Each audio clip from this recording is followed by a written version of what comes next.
The coded music sheet, a ransom note. It was a death trap. Anthony Moretti thought the strange piano score would be to his daughter. Instead, it led his entire armed crew into warehouse 717, where steel doors slammed shut, radios died, rifles appeared through the walls, and every man realized the same terrifying truth. The kidnapper did want money. He really wanted the Mafia king to feel completely powerless while his daughter's clock counted down to death. You and I both know the cold truth about this world. All the dirty money in Brooklyn cannot buy back a single second when your blood is on the line. Picture Anthony Moretti, a man who built his life on fear, completely stripped of it all. The heavy oak door of his study shudders. He brings his fists down hard, shattering a crystal whiskey glass into jagged teeth across his desk. He screams into the phone, begging some faceless ghost to decode a twisted music sheet in 6 hours, or his little girl is dead. A pathetic apology, then the dial tone. Anthony hurls the phone, tearing a dark scar through the silk wallpaper. His custom shirt clings to his back, heavy with the cold sweat of a man drowning. The armor of the big boss is gone. Only a terrified father remains. He stands shaking, knuckles white, around a piece of paper like it is his last breath of air. It is supposed to be a piano score, but the ink looks entirely cursed. The notes are twisted, dragged across the staff at sick, broken angles. We are looking at bleeding red symbols, sharp triangles, and jagged numbers hiding behind the chords. It is a pure death threat wearing the mask of art. Honestly, the things that look the most innocent usually carry the deepest poison. Gathered around his table are 11 men drowning in their expensive suits. 5 hardened Mafia advisors who survived decades of brutal Brooklyn turf wars are now paralyzed by a sheet of paper. 3 retired codebreakers just threw up their hands in defeat, leaving behind 2 notebooks filled with absolute, meaningless static. They pulled 2 elite conductors from Lincoln Center at 2 in the morning, but both look utterly broken. The older musician whispers that this is not music, swearing he has never seen such dark madness on a page. Then the grandfather clock tolls. It drops like an executioner's gunshot in the dead silence. 5 hours and 47 minutes. That is all Anthony has left before his little girl, Sophia, the very last breathing memory of his late wife, is taken away forever. It just proves that sheer arrogance will always bind you to the cliff edge. He thought he owned the soul of this city, but tonight he owns absolutely nothing. Frank Delgado, his loyal underboss for 20 years, steps quietly out of the shadows and rests a heavy hand on the shattered father's shoulder. Frank is begging, telling Anthony they need to call the Russians or anyone else to fix this nightmare. But Anthony just stares ahead. Total, suffocating silence. The most feared Mafia boss in all 5 boroughs is frozen in his own terror. Because here is the brutal reality we all must face. No matter how much blood money you hoard, it cannot buy your way out of every hell. That is a life lesson etched in stone. He runs the city, but he cannot save his own flesh and blood. Then, right at the absolute bottom of his despair, the heavy oak door softly creaks open. Who steps into this room full of hardened killers? A tiny 8-year-old girl. She wears a torn grey sweater, clutching a plastic tub of leftover chicken stew from the kitchen maid. Like it is a precious diamond. The little girl scans the room, her eyes drifting past the suits, the guns, and the shattered glass. Then she whispers something defying all logic. She says, "Sir, I can read that music sheet." The oxygen instantly vanishes. Anthony Moretti, a man who makes politicians weep, lets out a broken, agonizing laugh. But here is the tragic irony. He does not realize the next 10 seconds will not just save his daughter.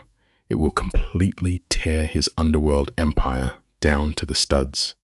They are about to expose a twist revenge plot brewing in the shadows for 5 long years. Because here is the harsh truth of life: the deadliest snakes are always sleeping inside your own house.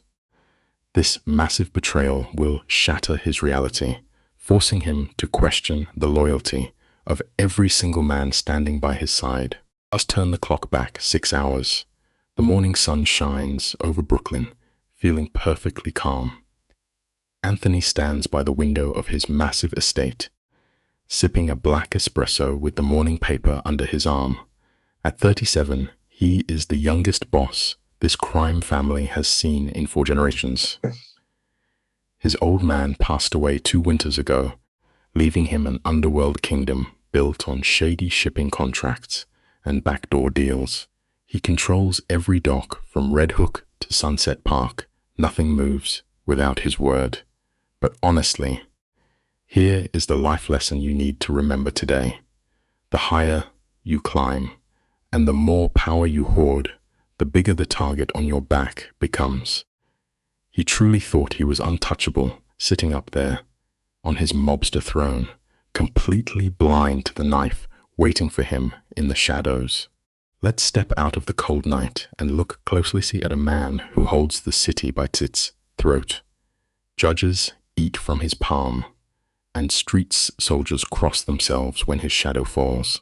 He is the king of the concrete, but beneath the blood, the mask slips.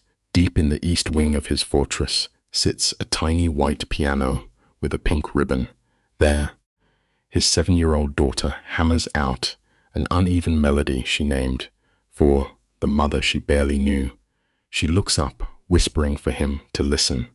It is funny how the darkest souls hide the tenderest wounds. The brutal truth of this life is simple. No matter how much terror you build in the streets, loving a child will always bring you bleeding to your knees. Protect the ones you hold dear. You and I have seen men shattered by grief. Anthony Moretti has exactly one fragile piece of his soul left: his daughter, Sophia. 3 years ago, he sat in a sterile hospital room, clutching his wife's hand for 72 hours until the monitor flatlined.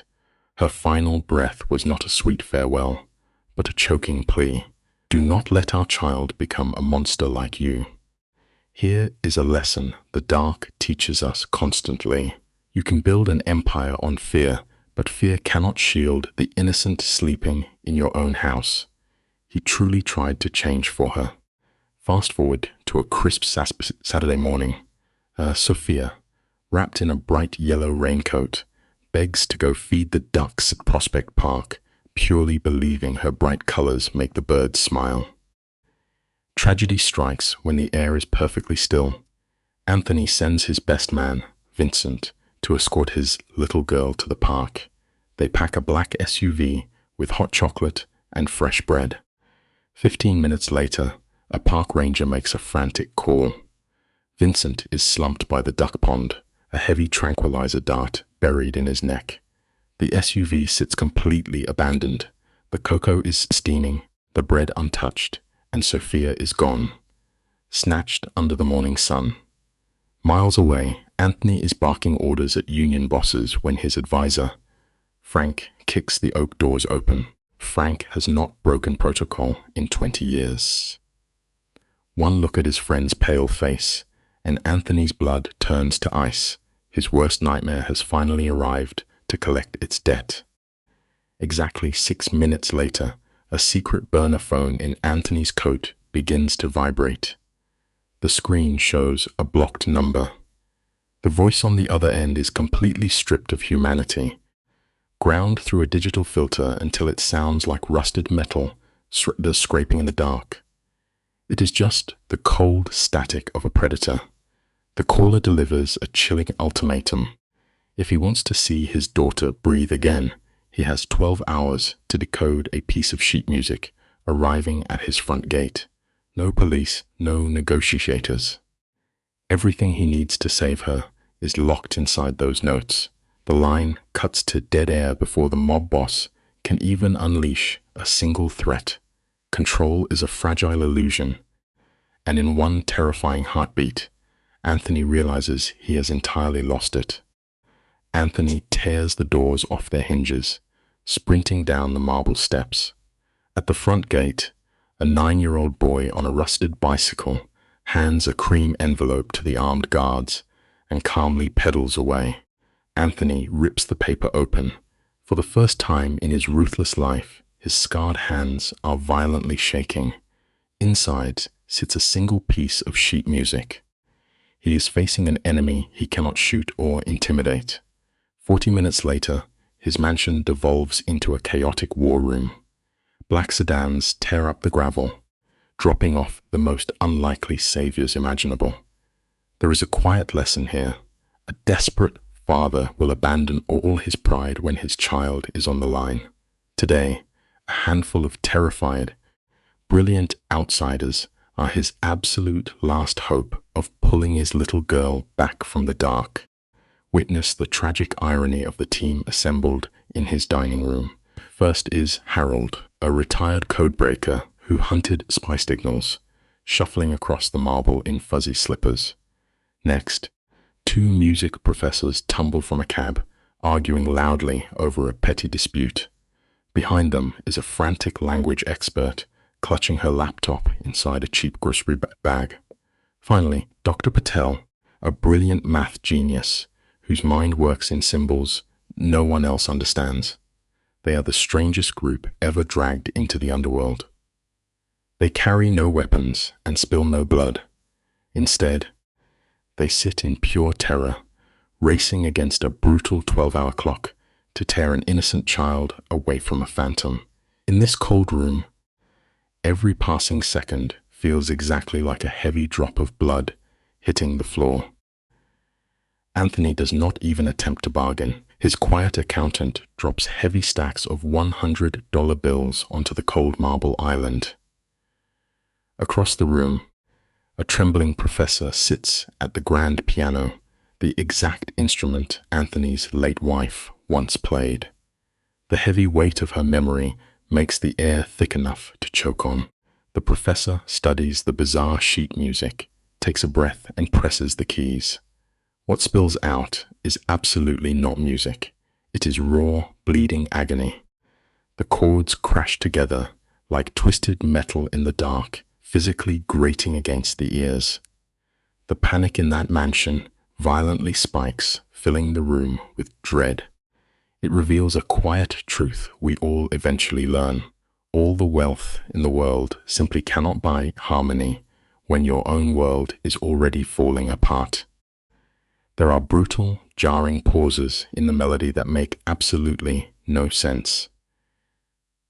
The professor tries to force his trembling fingers through the notes, but his hands freeze over the keys.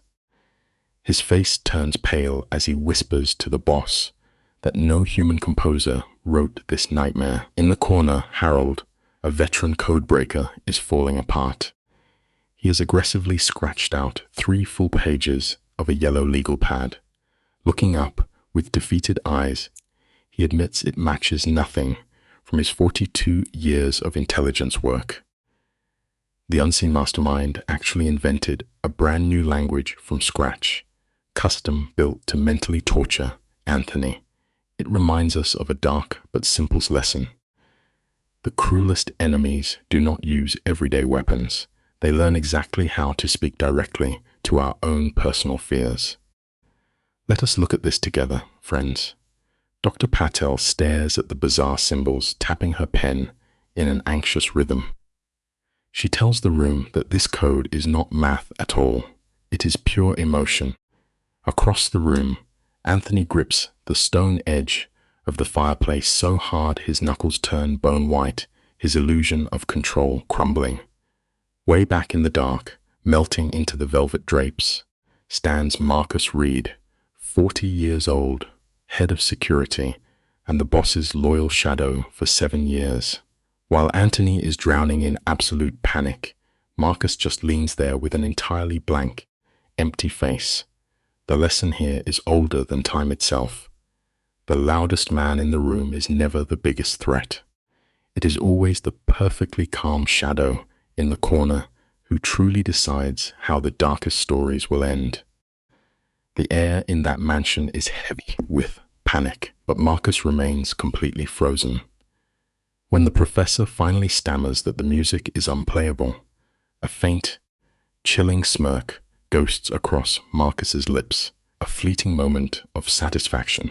The others are too blind to notice the snake hiding right in their grass. Then, Frank foolishly breaks the silence. Totally missing the agonizing tension, he suggests tossing $5 or $10 million at the kidnappers to buy Sophia back. Anthony slowly turns, the sheer, freezing hatred radiating from the father's eyes makes Frank physically stumble backward in fear. It brings us to a harsh reality about human suffering.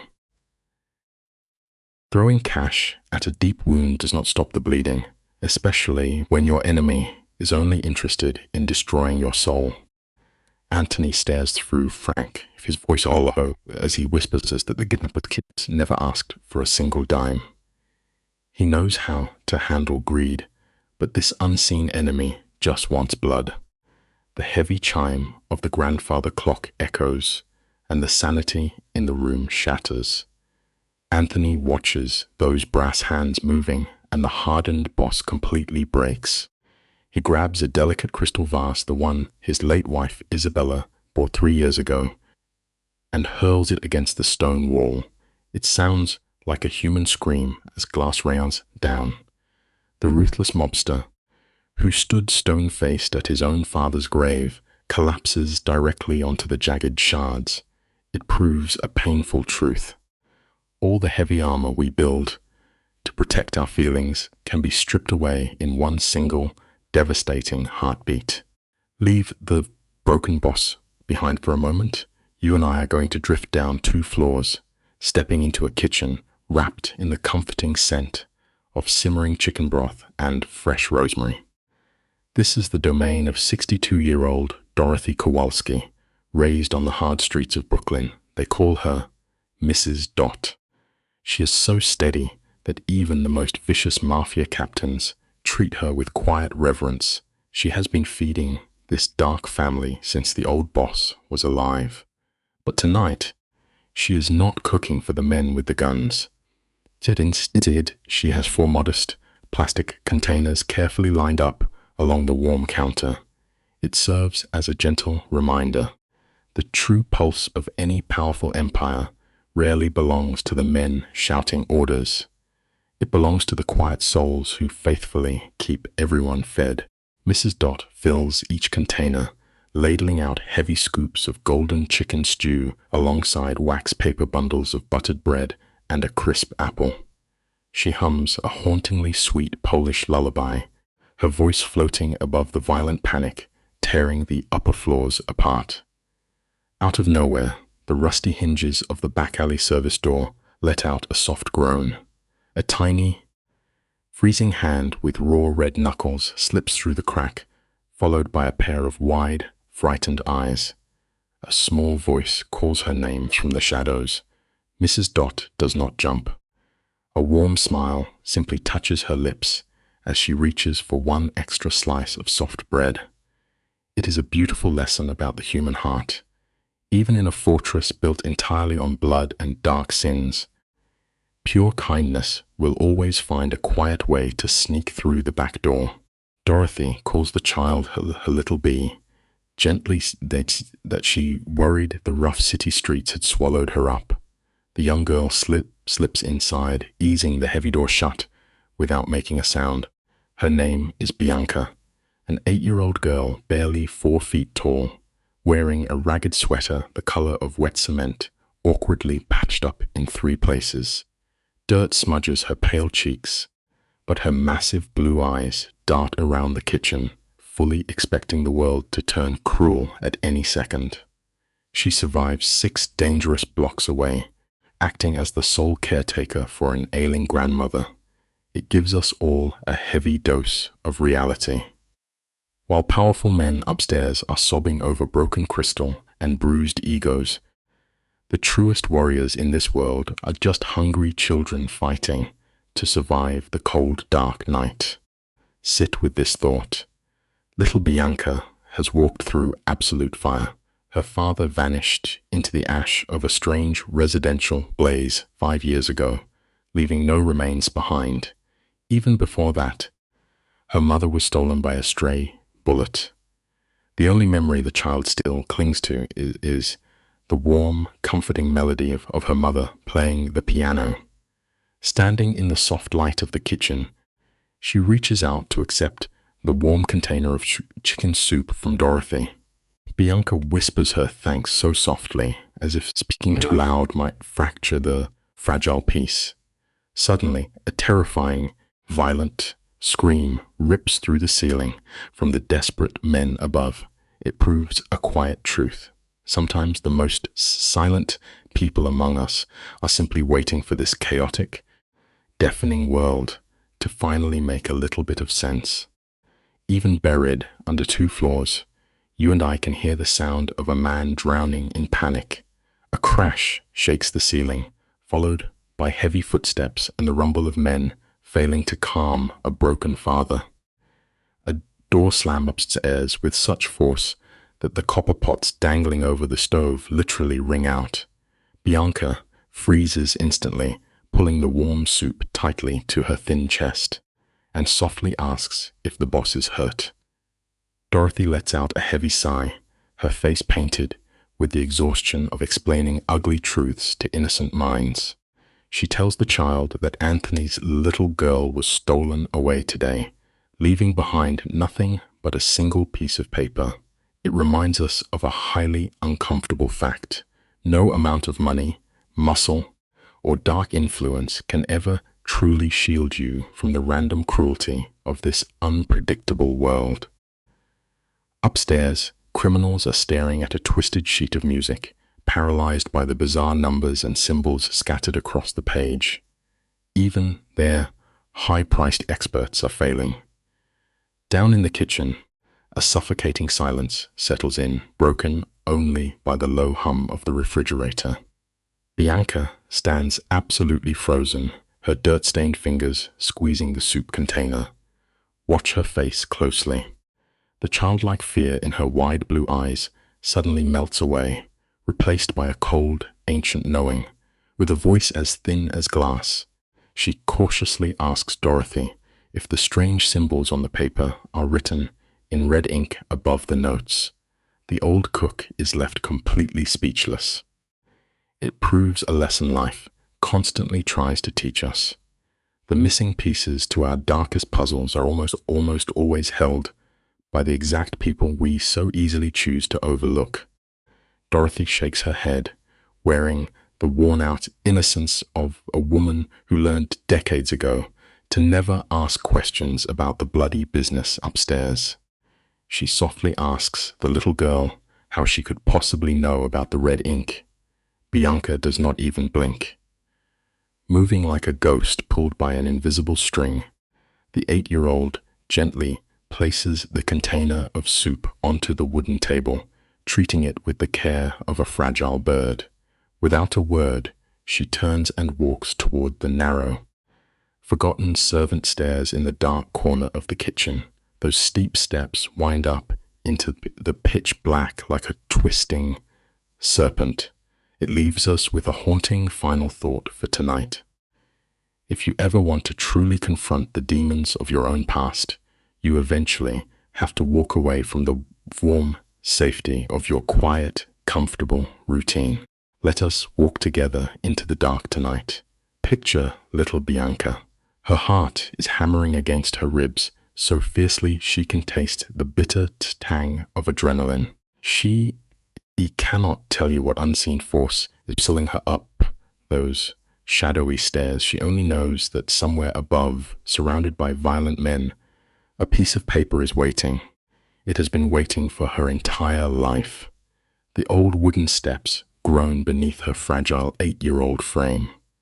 She inches upward, one hand tracing the cold banister, the other clutching her worn sweater like a shield against the night. At the landing, a heavy hallway stretches out into the gloom.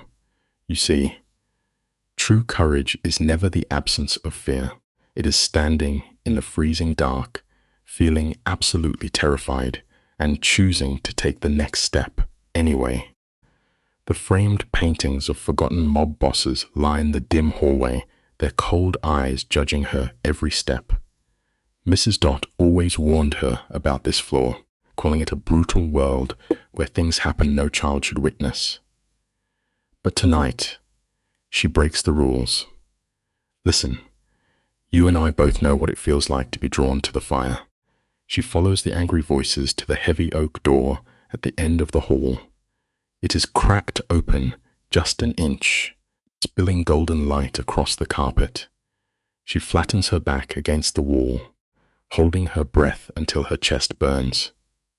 Peeking through the narrow gap, she sees a massive mahogany table and the trembling hand of a desperate man. Sometimes, the people brave enough to cross the line are the only ones who can uncover the hardest truths. The big boss, Anthony Moretti, is sweating heavily under the bright glare of his chandelier. Dead center on the table sits a folded piece of paper, looking like a body waiting to be identified. Our girl locks her eyes onto it, and her tiny heart forgets to beat. She is staring at bizarre symbols, bent stems on half notes, crossed circles, and flat signs drawn as strange triangles. A cold chill runs down her spine, because she knows this exact code. Not from a private school, but from sitting at a cheap kitchen table with warm milk, while her father gently guided her hand. It reminds us that the most profound gifts we carry usually come from the quietest moments with the people who truly love us. She was only 3 years old back then, completely safe and warm in her pink duck pajamas. Let the memory wash over you. A tall man with kind, tired eyes sits next to his little girl, Bianca. He is sharpening a pencil, drawing wild, secret shapes over her messy sheet music. He leans in close, whispering that these are the hidden marks of the Hale family. It is their private language, a bond so deep not even her mother knows it. He makes her promise to keep it safe. But she is only 3. A toddler only holds onto the thought of warm cookies and cartoons. Naturally, the secret slipped away. When her father tragically vanished in a fire 2 years later, those memories faded into vague, warm ghosts. It goes to show how fragile our earliest memories really are, and how much we take the people we love for granted before they are suddenly gone forever. The past never stays buried. Bianca is staring at that paper on Anthony Moretti's desk, and the floodgates open. The treble clef is not a note, it is the letter M. The sharp symbol is the number 4. Her father's secret language had been sleeping in her brain this entire time. Suddenly, a heavy fist slams into the wood, so hard the crystal chandelier rattles. Moretti's voice cuts through the thick air like a jagged knife. He roars that he only has 6 hours left before his own daughter is murdered. Out in the hall, Bianca's legs turn to jelly. She presses her hot forehead against the freezing wall, consumed by terror. It is a harsh reminder that life can violently drag you into someone else's nightmare when you least expect it, no matter how hard you try to stay hidden in the dark. We need to realize who we are dealing with here. The entire neighborhood lives in absolute terror of Anthony Moretti. The old butcher down the street crosses himself just hearing his name. The whispers are incredibly dark. They say he fed a rival to a meat grinder and buried enemies under the Red Hook Pier. A ruthless crime lord like him does not care about a random orphan. If she steps through that door, she might never walk back out. Bianca is only 8. She lives with her frail grandmother, wears old shoes, and has never had a real birthday cake. She could just turn around right now, go eat her soup, and pretend she heard nothing. Sometimes, quietly walking away is the smartest survival tactic in a cruel world, especially when the brutal danger inside has nothing to do with you. Out of nowhere, a tragic image flashes across her mind. She pictures as a 7-year-old girl she has never met, bound to a chair in a freezing warehouse, crying into the dark while monsters argue over how to end her life. It is a little girl who lost her mother, carrying the exact same heavy grief that Bianca holds in her chest. Slowly, Bianca clenches her tiny fists, squeezing until her fingernails dig into her palms. Drifting up from her memory, she hears her mother's soft voice from 5 years ago, whispering that true kindness never goes out of style. It proves that courage is not the absence of fear. True courage is choosing to step up, even when your bones are shaking with pure terror. Bianca opens her eyes, her mind completely made up. She is walking straight into the lion's den. Bianca tugs at her ragged sweater, tucks a strand of messy blonde hair behind her ear, takes a deep breath, and shoves that heavy oak door wide open. Instantly, the chaotic arguing in the room dies out. Dead silence. 11 hardened mobsters and elite experts snap their heads toward the threshold. Vincent, the sweating bodyguard who already failed to protect the boss's little girl, panics. He rips a 9mm pistol from his holster in the blink of an eye. Beside him, Tommy, an angry new capo, draws his weapon and levels it at waist height, ready to execute whatever opened that door. It is terrifying madness. It exposes how deeply paranoia rots the minds of men who live by the sword. One tiny creak of wood, and these violent killers are instantly ready to shoot blindly into the dark. Stick with me here, because the tension is thick. Thankfully, Frank Delgado, the older and wiser enforcer, steps in. He blocks the hotheads, bringing that ice-cold veteran energy he has relied on for decades. He lowers his weapon, because standing in the doorway is just a tiny child in a ruined grey sweater. She is so short her head barely reaches the doorknob. Anthony Moretti turns around. His expression is so dark that the room seems to freeze. He lowers his voice to that deadly, whispering tone that is always far more terrifying than a scream. He demands to know who let a stray child wander into his secure compound. Crushing silence follows. Nobody answers him, because the truth is, nobody let her in. It is a stark reminder that the bravest souls in this world are often the very ones society completely ignores. Anthony takes 2 heavy steps toward her. He barks at her to get out, screaming for the housekeeper to drag this kid back to the kitchen before he loses his mind. Most men would crumble, but Bianca stands her ground. Her knees are shaking so violently that her sweater is vibrating, yet her shoes are cemented to the floor. She tilts her chin up, locks her eyes onto the most lethal man in the city, and plainly tells him she can read the symbols on his paper. Her voice is fragile, but it never breaks. For one agonizing second, every killer in that room forgets how to breathe, and then Anthony Moretti laughs. It is a cruel, empty sound, but it proves a universal truth. Standing your ground against a monster is utterly terrifying, but it forces them to finally look down and see you. Think about the arrogance here. Moretti is shouting that the best cryptographers in America are paralyzed. We are talking ex-CIA agents, elite professors, and musical prodigies. None of these geniuses can decode a single word. He glares down at this fragile orphan, a kid who begs for leftover soup at his back door. He sneers, asking if she really believes she can outsmart his experts. The boss is deeply insulted.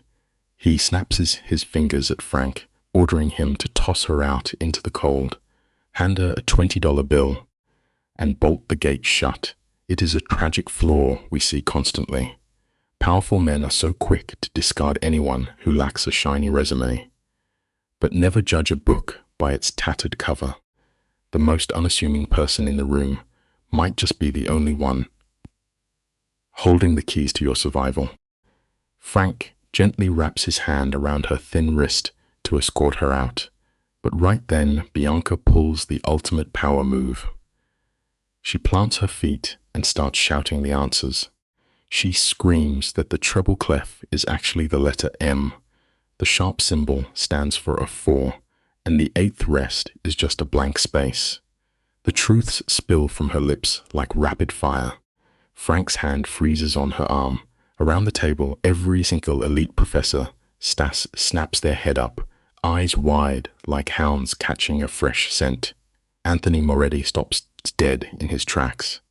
For 3 agonizing seconds, the ruthless mob boss does not even pull oxygen into his lungs.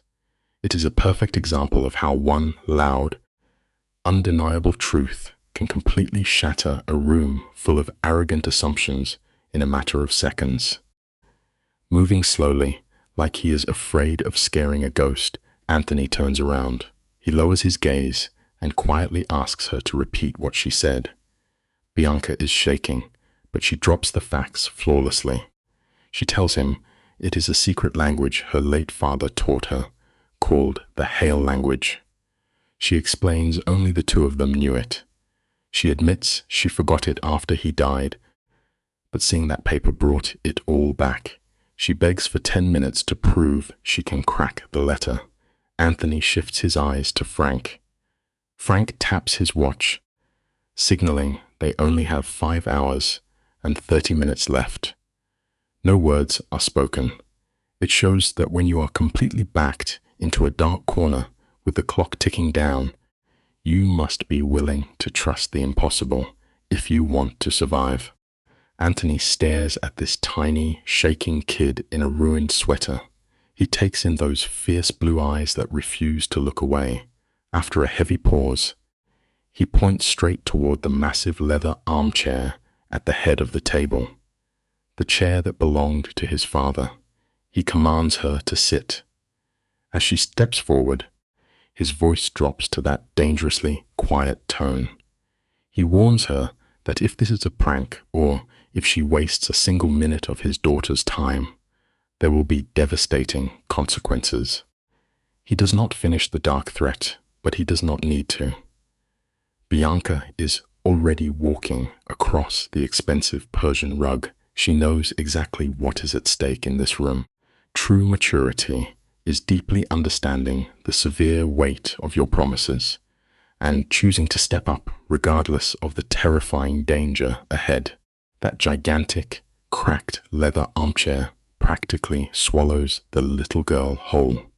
Bianca has to perch herself right on the absolute edge, just so her small shoes aren't swinging a foot above the rug. She grips the armrests tightly. You have to remember, this throne belonged to a ruthless Mafia don whose suits weighed more than she does. Suddenly, Mrs. Dot, the old housekeeper, materializes with a tray. No one called for her. She just knew what was needed. Ignoring the terrifying gunman completely, she quietly sets down a warm glass of milk touched with honey, buttered rye bread, and a sharpened pencil from the boss's desk. It is a beautiful reminder that in the middle of the darkest, most violent storms, quiet acts of genuine care are what keep us human.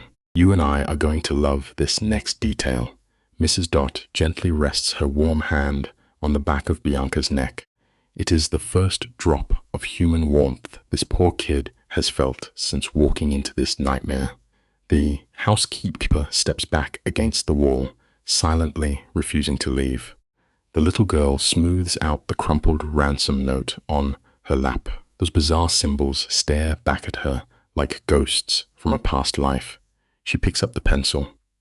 Her hand is small, yet her grip is absolutely flawless. Her dad taught her to hold a pencil the way a surgeon holds a scalpel, not like a kid with a crayon. With that cold precision, she sets to work to save a life. Proper training always shines brightest when the pressure is heavy enough to crush you. Right under the first mark, she carefully writes the letter H. Dr. Patel leans over and asks why she chose that letter. Bianca doesn't even blink, completely locked into her own world. She softly explains that in this forgotten Hail language, notes are not named by how they sound, but by where they sit on the lines. You just count upward. Harold Weiss, the old codebreaker, actually chokes on his breath, whispering about how brutally simple the design is. Bianca just casually drops a heavy reality check. It only works if you know exactly which marks turn letters into numbers. You see, true wisdom is realizing that having the right tools means absolutely nothing if you do not understand how to use them. That tiny cross circle, it means the next mark is a number. She explains this note is actually a 17, sitting in the 17th spot from the bottom of the bass clef. You literally have to switch clefs halfway through to even stand a chance. She scribbles a 1 and a 7. A sharp adds 1, a flat subtracts 1, and a double sharp adds 2. Then she drops a detail that hurts. Her dad made her do this math in her head over breakfast. Meanwhile, Anthony has ghosted right behind her chair. He stands there with his hand clamped over his mouth, tried to breathe and break her focus. He is watching a true miracle unfold over a simple glass of milk. Honestly, the greatest things in life usually happen when we stop talking and just pay attention. She pauses every few seconds, tilting her head in silence. She quietly counts on her tiny fingers, crossing out letters and swapping them like a professional. But the shadows in this room hold a different story. Over in the dark corner, standing behind a velvet curtain, is Marcus Reed. He hasn't moved for an hour, but his face is wrecked. The color is gone. His lips are pale blue. His jaw is locked so tight, a muscle is twitching, and his fist is squeezed so hard his knuckles are pure white. For a split second, his eyes dart to the door, checking the distance, ready to bolt. No one else catches this silent panic. It is a harsh reminder that the absolute closest danger is usually standing right inside your own house. Everyone else is way too distracted by the kid to notice the fear bleeding out of him. Everyone in that room is glued to this little girl. Everyone except Mrs. Dot. This older lady sees everything, quietly filing Marcus and his nervous energy right into the back of her mind. You should never underestimate the quiet folks in the room, because they are usually the only ones actually paying attention to reality. 8 agonizing minutes crawl by, total, heavy silence. No coffee, no shifting. Frank forgets his watch and Vincent drops his hand from his gun. The professor stares at a pencil like it is a bomb defusal tool. Finally, Bianca finishes the last character. She stares hard at the page, looking deeply stressed. She drops the pencil, snatches it right back up, and scribbles one tiny last thing in the margin, whispering quietly to herself, lost in the math. She drops the pencil for the last time and takes a huge heavy. Then she drops the bomb. It is an address, she tells Moretti. Her voice is completely wiped out, sounding like someone trapped in their own head for way too long. She tries to warn him there is something else hidden underneath, but Anthony isn't having it. Before she can finish, he reaches over and yanks the paper right out of her lap. He reads it twice. Warehouse 17, Red Hook Docks, Brooklyn, 11, tonight. All the heavy baggage of 5 years of marriage, 3 years of mourning, and panicking for the past 7 hours hits him at once. Life teaches us that desperation makes people rush headfirst when they should pause and wait. He just looks at Frank and spits out 2 cold words. Get everyone. The second those words leave his mouth, the room erupts into chaos. Frank and Vincent are already moving. Tommy sprints down the hall, screaming for the cars. The study instantly turns into a war zone. Suits flying, heavy guns racking, radios popping off. It is a storm of men getting ready to tear Brooklyn apart. Bianca tries desperately to warn them. She begs them to listen, yelling that the musical rests are completely wrong in 7 different places, but nobody listens. Not a single person stops. They slam the heavy oak door right in her face.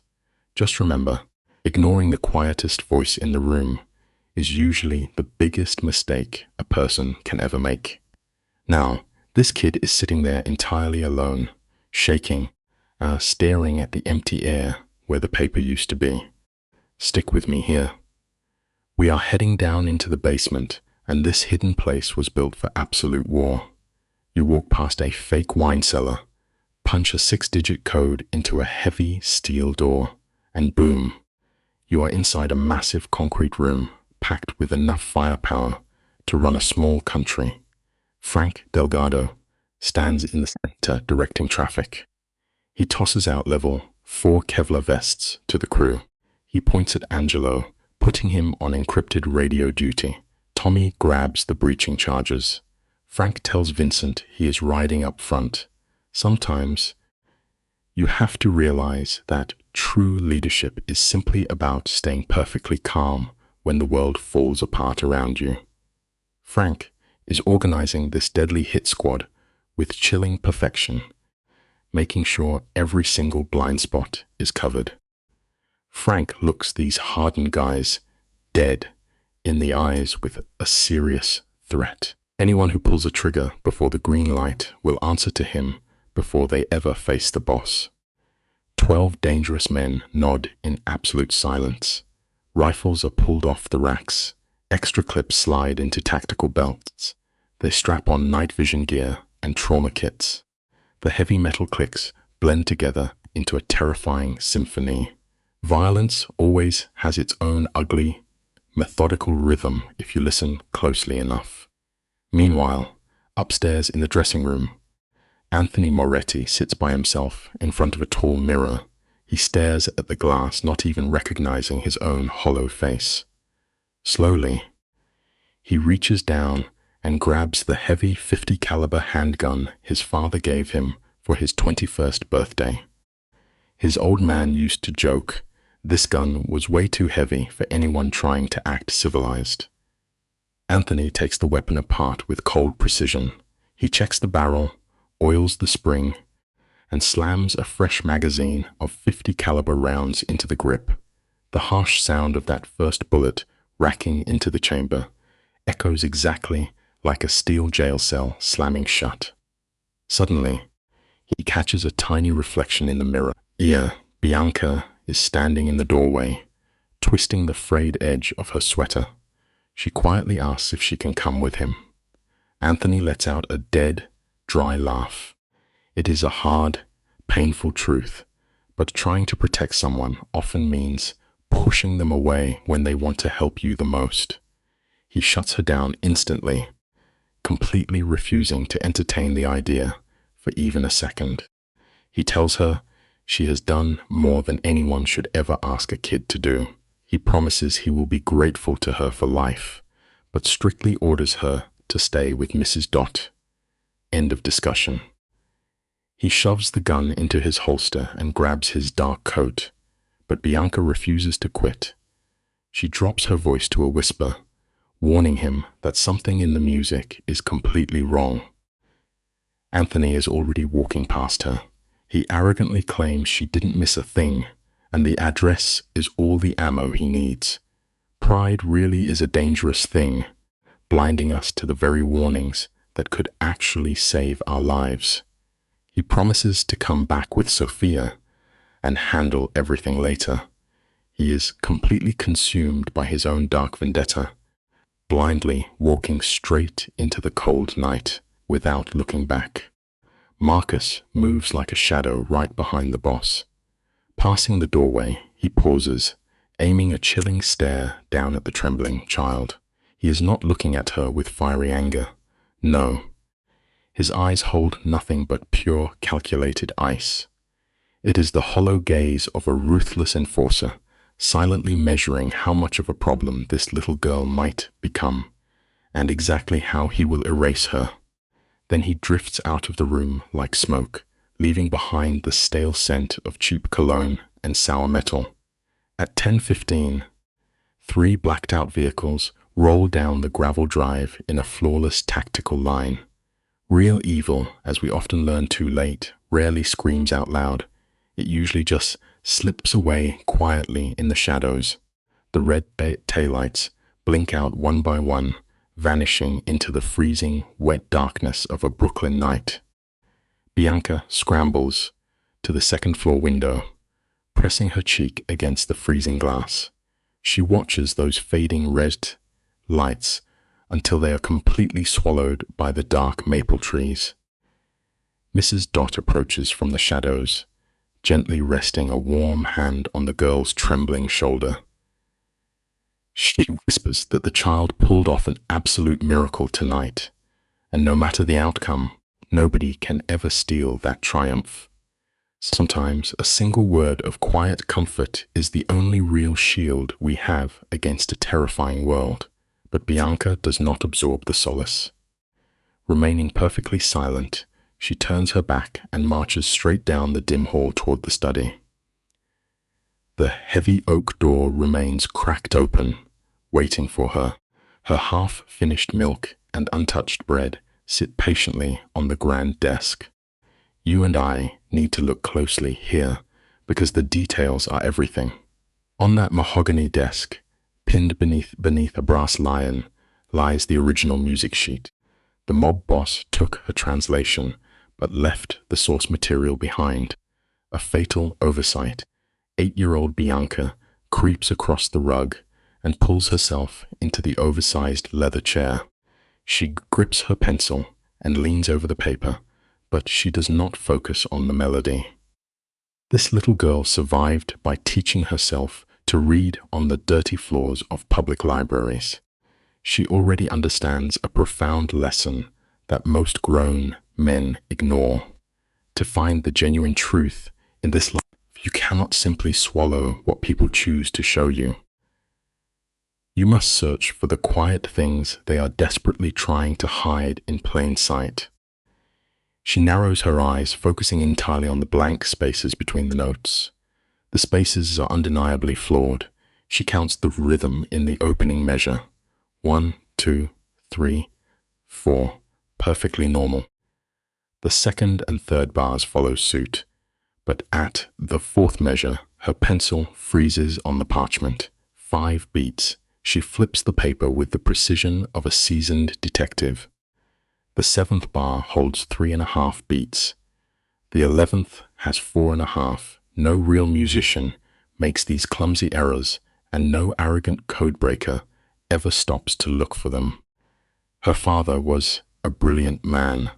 He buried these hidden messages so gracefully that anyone rushing to the finish line would completely glide past them. The lesson is vital. If you never stop to question the rhythm of the world, you will fall for the illusion every time. Bianca presses the cold wood of the pencil against her lips, whispering to the aged paper as if speaking to a ghost. Papa, what else are you trying to tell me? She hasn't seen the man in 5 agonizing years. Miles away, the scene violently shifts. Icy rain crashes in silver sheets across the darkened expressway. 3 heavy vehicles tear through the storm, tires hissing against slick asphalt like a predatory strike team. In the center truck, the syndicate boss, Anthony, sits rigid. A heavy weapon rests on his thigh, while his hand crushes a worn leather wallet. He does not need to open it to see the photograph inside. He knows every crease is by heart. When you anchor your soul to someone you love, their memory becomes a permanent resident in your mind, driving your most desperate choices. The hidden photograph shows his little girl, Sophia, laughing at the boardwalk 2 summers past. Her chin is smeared with chocolate, showing off a goofy, missing tooth smile.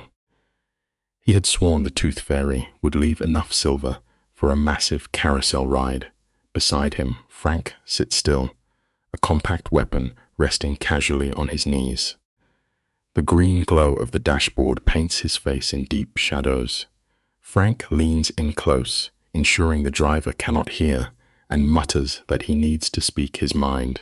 Anthony never blinks. Staring into the relentless rain, he coldly orders him to talk. Frank exhales, warning the boss that the little girl back at the mansion is no ordinary street stray. Life teaches us this. It is always a fatal mistake to underestimate the quiet ones who only watch and listen. Frank had been quietly digging while the men armed themselves. It turns out an elderly woman nearby has been passing the child scraps for 2 brutal years. Not a single soul knows her origins or her family name. She merely drifts in, takes her meal, and dissolves into the mist. Frank holds the Don's hollow gaze and delivers the chilling truth. A nameless orphan who effortlessly unravels a cipher that crippled intelligence agencies is no mere accident of fate. Slowly, Anthony turns his heavy head.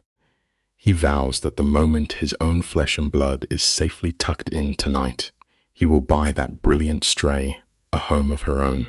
He will clear every debt and secure her future. A profound truth lies here. One genuine act of unselfish loyalty can completely rewrite the ending of your story. But Anthony makes his priorities absolute. That is tomorrow's salvation. Tonight, they are descending into hell to bring his daughter home. Frank offers a grim nod. Now look at the enforcer up front. Marcus sits unnaturally rigid, knuckles bone white around his rifle. He steals a terrified glance into the rear-view mirror, exhaling only when he confirms the boss is lost in the photograph. Marcus swallows hard against a dry throat, his pulse hammering. His grip constricts around the cold steel, releases, and clenches again. The man is a volatile time bomb. Suddenly, the tactical radio hisses to life. 8 minutes to the destination. The Vanguard confirms the dock perimeter is bare. Paranoia teaches us a harsh lesson in the dark sometimes. The quietest spaces are hiding the deadliest traps. Stick with me here, because the tension is suffocating. The streets are swallowed by the blackout. No headlights, no roaming guards. Just the hollow shell of Warehouse 17 bleeding a sickly beam into the rain. Frank taps his radio, demanding absolute silence. In the shadows of the back seat, Anthony crushes the grip of his weapon so violently you can hear the leather groan. This man is an underworld king. He has extinguished lives and forged a blood-soaked empire over 4 merciless decades. But as the tires crunch against the gravel, the air shifts. For the first time in his reign, the untouchable Don is paralyzed by dread. It reveals a Zevt-dessing human truth. All the money, fear, and power in the world evaporate into nothing if you cannot shield the ones you truly love. For 20 years, this syndicate ruler conditioned his mind to be unforgiving, burying all panic when his life was targeted. But tonight, the rules are shattered. The ransom is not bundled cash. It is a fragile child with a missing front tooth, his heart walking around outside his chest. The universe, in its cruel irony, will always pinpoint your one devastating vulnerability. The lesson echoes loudly in the dark, deep love is the singular force capable of breaking a hardened soul. 2 blocks out, the vehicles cut their beams. The machines glide forward like specters, parking behind rusted shipping containers.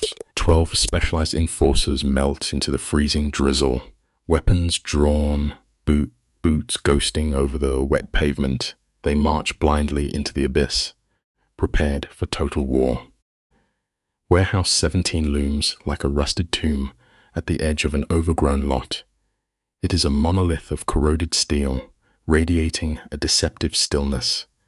The loading bays are chained shut, the windows suffocated by wooden planks. Just one jaundiced sliver of light bleeds from a side door. It is the textbook definition of a slaughter pen. There is profound wisdom in honoring your intuition. When a path feels too hollow and eerily untouched, your gut is begging you to turn back. Always listen to it. But Frank lacks the privilege of retreat. He keys his mic, his voice a flat calm. 3-point breach. Alpha hits the main. Bravo flanks the east. Charlie locks down the north escape. His absolute mandate? Not a single round is fired until they have visual confirmation of the little girl. Anthony did not wait for his squad to fan out. He walked straight down the middle of the open lot, his heavy coat whipping in the freezing wind. In his right hand, the massive desert eagle was slick with rain. Behind him, tactical flashlights clicked on, slicing the dark and painting the rusted walls in harsh white. He did not bother knocking. He grabbed that freezing metal door handle, took one long breath to calm his racing heart, and pushed it wide open. Running blindly into the dark is usually how people get themselves killed. The simple lesson here is that patience keeps you breathing, while panic blinds you.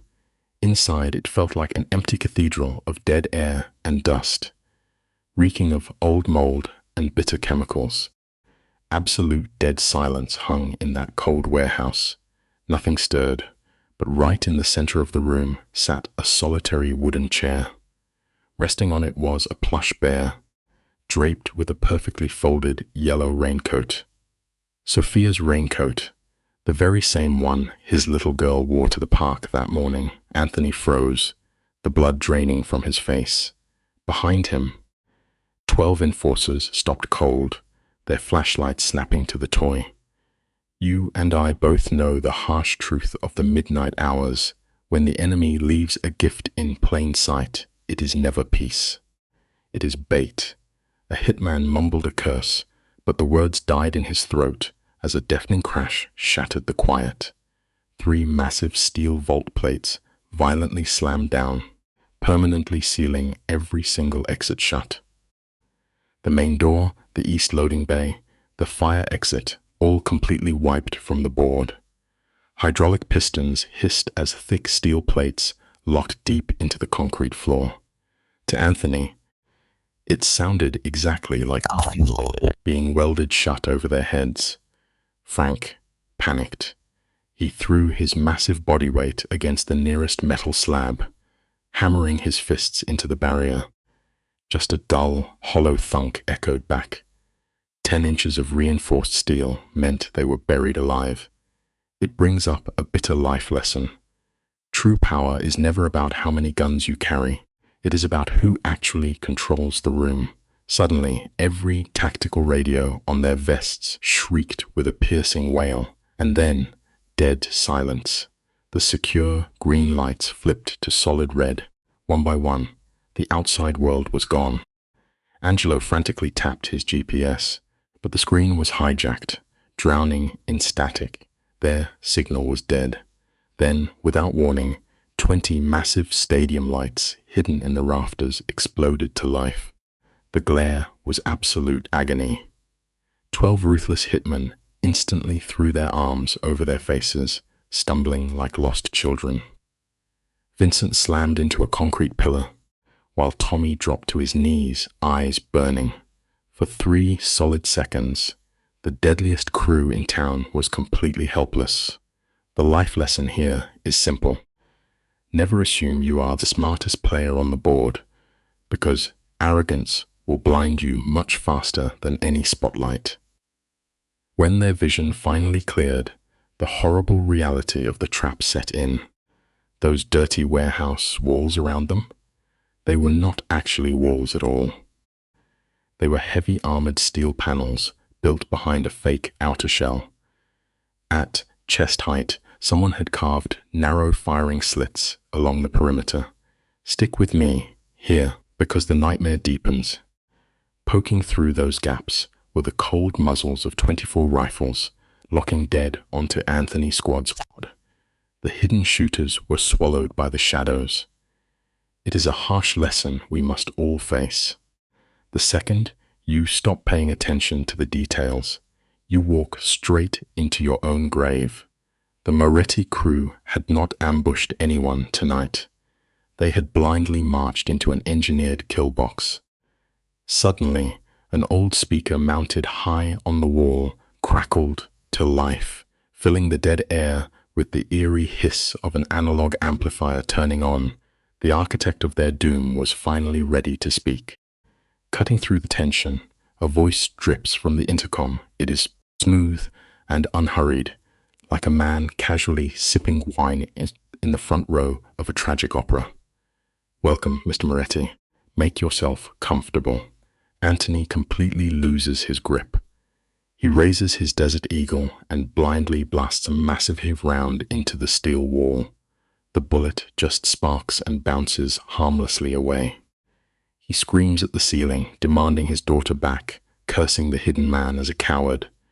But the voice just laughs. It is not an angry laugh. It is soft, genuine, and utterly terrifying. Here is a vital reality check for all of us. You can hold all the firepower in the world, but the moment you let blind anger take the wheel, you have already lost.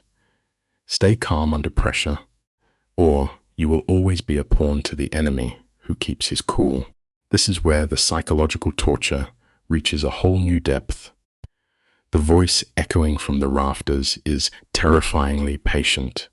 He softly tells Anthony that his little girl is completely safe, sitting in a cozy room with hot chocolate and her favorite cartoons. He swears no one has hurt her, quietly noting that he is not a monster like some of the men standing in that room. Anthony is hyperventilating so hard, his ragged gasps tear through the dead silence. Then, from the pitch-black rear of the warehouse, a new sound emerges. Clank, clank. Slow, deliberate footsteps descending a hidden metal staircase. The lesson here is unavoidable. Panic is an absolute poison to the mind. When you surrender your inner calm, you forfeit the entire game. Let us see who steps out of those shadows. Every footstep hits the concrete like a somber bell ringing in an empty graveyard. The tension is thick enough to choke on. The crew's flashlights violently swing toward the noise, lighting up the bottom of the stairs like a stage. Out steps a man in his early 40s, walking into the blinding glare. Striking silver hair frames the face of a man who has lived through hell. He wears an elegant, tailored black coat, buttoned to his throat. His expression is unnervingly calm, resembling a man who belongs in a quiet concert hall, not staring down a heavily armed hit squad. His hands are completely empty. No weapons. Life constantly teaches us a very brutal truth. The quietest man standing in a room full of loud, angry killers is almost always the deadliest one of them all. Instead of a weapon, this phantom is casually spinning a delicate black conductor's baton between his fingers. He stops, tilts his head, and studies the sweating mob boss like a musician viewing a tragic symphony he has waited years to perform. He glides into the glaring lights, unfazed, moving like a man who has rehearsed this exact walk 1,000 times. He halts exactly 6 paces from Anthony's gun. Under the harsh light, his features finally click into place. It is a face a guilty man simply does not forget. A sharp jawline and pale, icy blue eyes that pierce the soul like shattered glass. Karma is an incredibly patient hunter. You can run from the dark sins of your past for years, but eventually they will walk right into the room and stare you dead in the eye.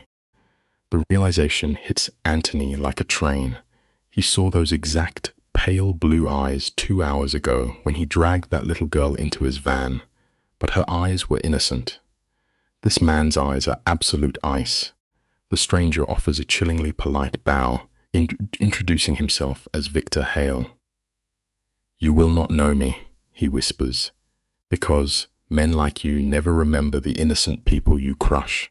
Anthony's heart hammers, his brain frantically tearing through memories. That name sounds violently familiar. A buried news headline, an old police report. Victor calmly watches the mobster drown in his own terror. Then he drops the hammer. His voice is cold and steady, but I am certain you remember the name Elena Hale. Sometimes, the little details we selfishly ignore quietly grow into the very nightmares that finally destroy us. The color drains from the boss's face. In a sickening flash, his mind drags him out of that warehouse and drops him back to a freezing night at a concert hall 5 long years ago. Here is the tragic twist. Anthony bought tickets under a fake name to dodge a hit squad from the rival Bellini family. That selfish move placed him in the balcony of a quiet charity concert. He remembers sitting high in the velvet seats, watching a beautiful young woman in a cream dress glide onto the stage. She sat down at a massive piano, glowing with joy, preparing to play. You and I must remember every selfish choice carries a heavy ripple effect. You might alter your plans just to save your own skin, but you never know whose innocent life you are completely destroying in the process. That radiant woman played just 11 beautiful notes before all hell broke loose. On the 12th note, the heavy back doors were violently kicked open. 4 Bellini hitmen stormed the aisles, blindly spraying bullets toward the lower section where they assumed Anthony was sitting. Their intel was wrong. Anthony was hiding safely in the balcony. The deafening gunfire shredded the bottom floor, tearing through velvet seats and ripping across the stage. One stray bullet found the piano player. Anthony still vividly remembers that she never even screamed. She just let out a tiny, heartbreaking gasp, like a person hearing a softly spoken secret. Collateral damage is a cruel myth invented by guilty men. Every single violent action always strikes a beating human heart. She collapsed, tumbling off the piano bench. Her hand dragged across the keys, playing a haunting final chord before the audience erupted into terrified screaming. The next morning, her innocent face was on every news channel. Snapped back to the present reality of the warehouse, Victor stares holes through the boss. Elena Hale was my wife, he states. He lets those words drop, heavy as a tombstone. He calls her a brilliant musician and the loving mother of his little girl. Victor points his baton right at Anthony's chest. She bled out because of your pathetic gang war. They came for you, they missed, and my whole world died instead. Let this be a clear warning. Dodging your mistakes never works. The universe keeps a strict ledger, and the dark debt always gets paid in the end. The untouchable boss is completely unraveled. Sweating heavily, Anthony frantically tries to defend himself. He stammers that the theater shooting was a tragic accident. He swears he didn't order the hit, pleading that he never wanted the bloodshed to happen. A chilling smile spreads across Victor's pale face. It is the dark look of a man who waited 5 agonizing years to hear that exact pathetic excuse. Victor softly mocks him. You didn't want it? What an absolute luxury. You get to cause a disaster, shrug your shoulders, and sleep safely in a cozy bed. My wife bled out on a public stage, and you just didn't want it. We all must face this bitter truth. Flimsy excuses never fix shattered lives. Empty apologies mean absolutely nothing when the cold grave is already dug. Victor stands perfectly restored, his words heavy with a venom born from pure grief. He forces Anthony to picture it standing over a sealed mahogany casket, holding a tiny toddler who just kept crying, begging her mother to wake up and finish a lullaby, all because of a casual hit Anthony ordered. Slowly, Victor raises a small black baton, aiming it at Anthony's chest like a loaded cannon. Tonight, he promises, the boss will taste that exact poison. He will know the agonizing paralysis of having his child trapped behind a wall, completely unable to save her. Anthony snaps, his voice tearing at the seams as he screams his daughter's name. You and I know how this works. Empathy is a brutal instructor, and some folks never understand how much a fire burns until it reaches their own house. Anthony is completely breaking down, his pride shattering as he begs to see his little girl. Victor does not even blink. He reaches into his heavy dark coat and pulls out a sleek aluminum tablet. With one deliberate tap, he turns the screen around so every single killer in that dusty warehouse gets a perfect view. There is Sophia. She looks completely safe, sitting on a soft rug with her favorite stuffed bunny, laughing at a cartoon. But then the camera slowly shifts. Resting against the nightstand, mere inches away, is a thick brick of military-grade explosives. It is a terrifying sight to witness. Grief has a way of twisting a quiet, ordinary soul into something colder than ice. If there is one thing you can take away from this, never underestimate a person who has already lost everything. Hooked directly into that explosive is a digital display glowing with a harsh red light. It flashes 1 hour and 45 minutes before the seconds begin to aggressively tick down. Anthony completely loses his grip on reality. He lets out a raw, guttural roar that shakes the rafters, charging forward with his heavy weapon raised to fire. Frank, his most loyal man, violently tackles him to the concrete floor, locking both arms around his boss to hold him back. Frank screams at him to stop, dragging his heels in the dirt, fully aware that Victor holds all the cards. Through all the screaming and struggling, Victor stands as still as a ghost, waiting for the fire to burn itself out. Anger is a blinding trap. If you let pure rage steer your actions, you are guaranteed to drive straight off a cliff. Victor watches the pathetic struggle with hollow eyes. He decides to spell out the exact depth of their doom just to kill any lingering hope of a miracle. He openly mocks their cheap tactical vests and their small dozen-man crew. On a regular Tuesday, they might be intimidating, but tonight is an entirely different beast. Using his baton, Victor slowly gestures to the dark rafters, revealing that 24 elite snipers currently have their crosshairs resting right on their temples. He explains that the walls are lined with 2 inches of solid ballistic steel, cut perfectly so his men can fire out while Anthony's crew cannot shoot back in. It is a suffocating trap.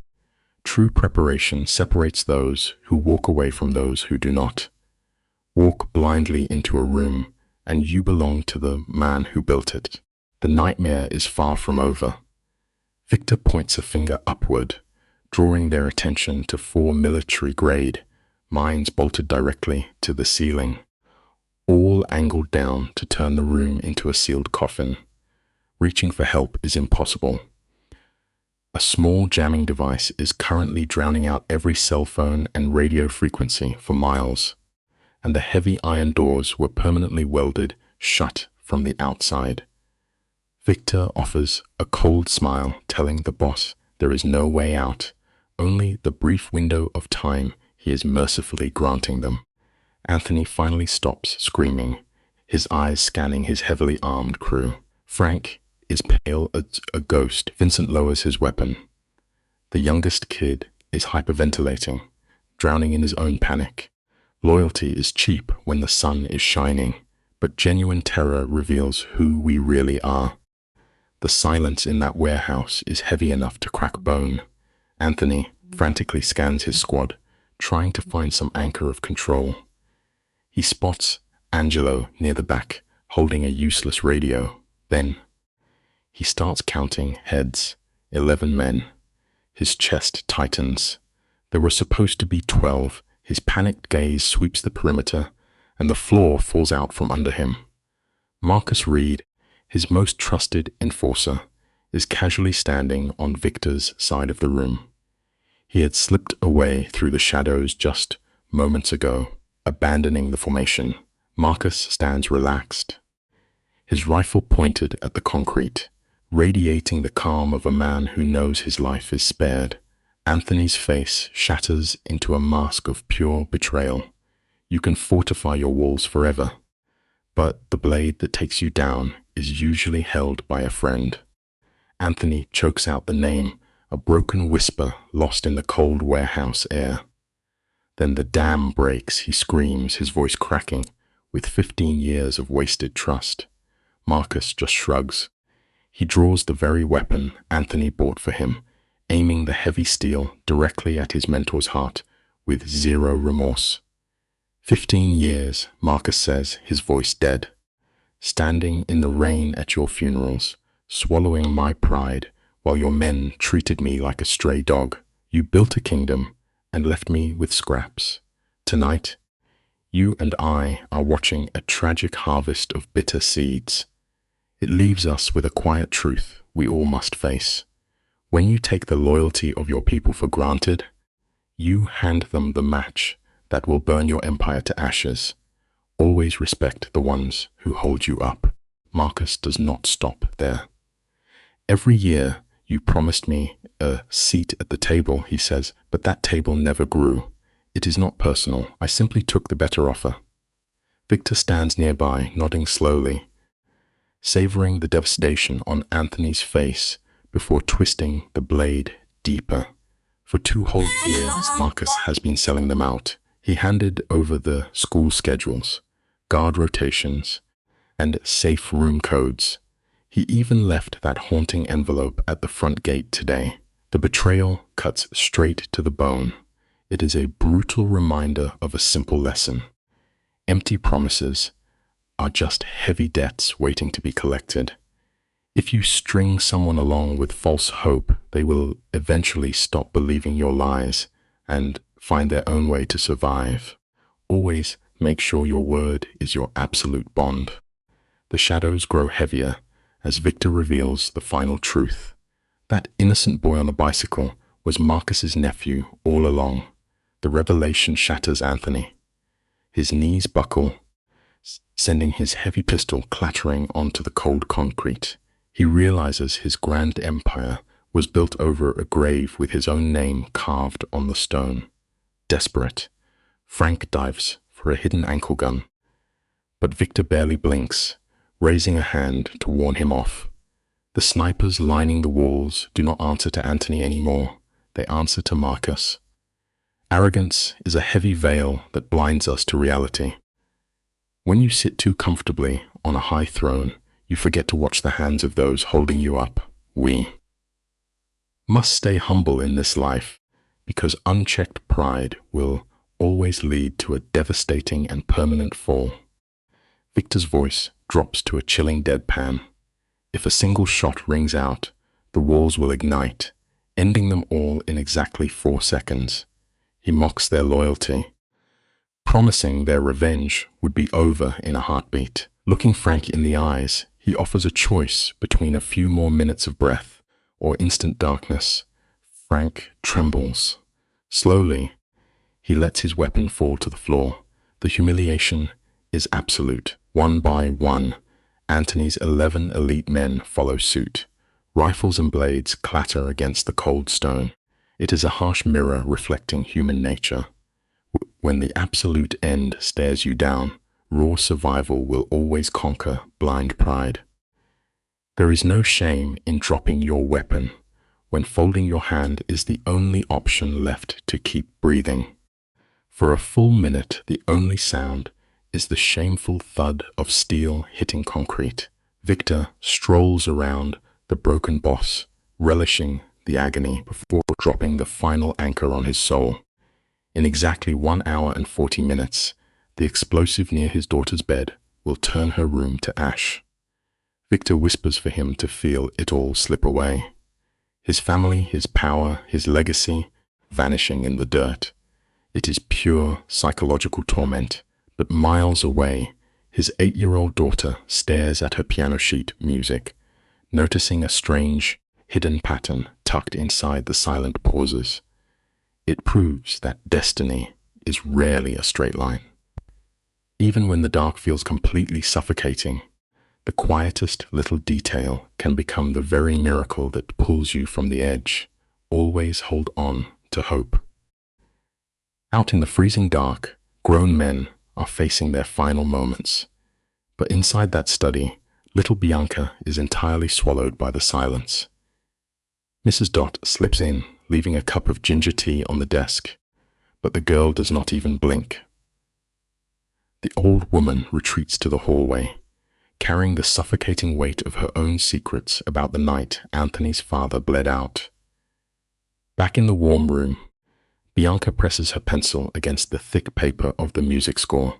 1, 2, 3, 4. Her tiny voice barely breaks the quiet. She is tearing apart this deadly puzzle piece by piece. There is a simple truth here, something we all forget. When the sky is falling and the noise of the world becomes too much, your only salvation is to shut out the storm and trust your own mind. Let us step into that dimly lit room together and look over her shoulder. The girl counts the rhythm when suddenly she hits 4.5. Her pencil stops dead. An extra half beat of empty air is never an accident from a master composer. Most folks just let the melody wash over them, trusting the sweet sound. But this child knows trust is a dangerous game. She strips the music down to its bare bones. In 8 minutes flat, she uncovers 7 broken bars, each hiding extra or missing beats. It is a bitter pill to swallow, but life works the exact same way. The prettiest lies always sound like beautiful music. If you want the ugly truth, you have to stop listening to the melody and start counting the cold, hard facts. The cruelty of this trap is hidden in its elegance. We are talking about microscopic errors, a 16th rest shoved into the wrong space, a pause that bleeds out a fraction too long. A normal investigator would never spot it, and a trained pianist would just play right over the mistake. In that quiet room, her father's heavy baritone echoes through her memory. He always warned her that the wrong kind of silence is exactly where the truth hides. People are so terrified of the dark that they ignore the quiet spaces entirely. And is not that the true tragedy of human nature? We let ourselves get blinded by the loud, flashing lights, totally ignoring the silent red flags.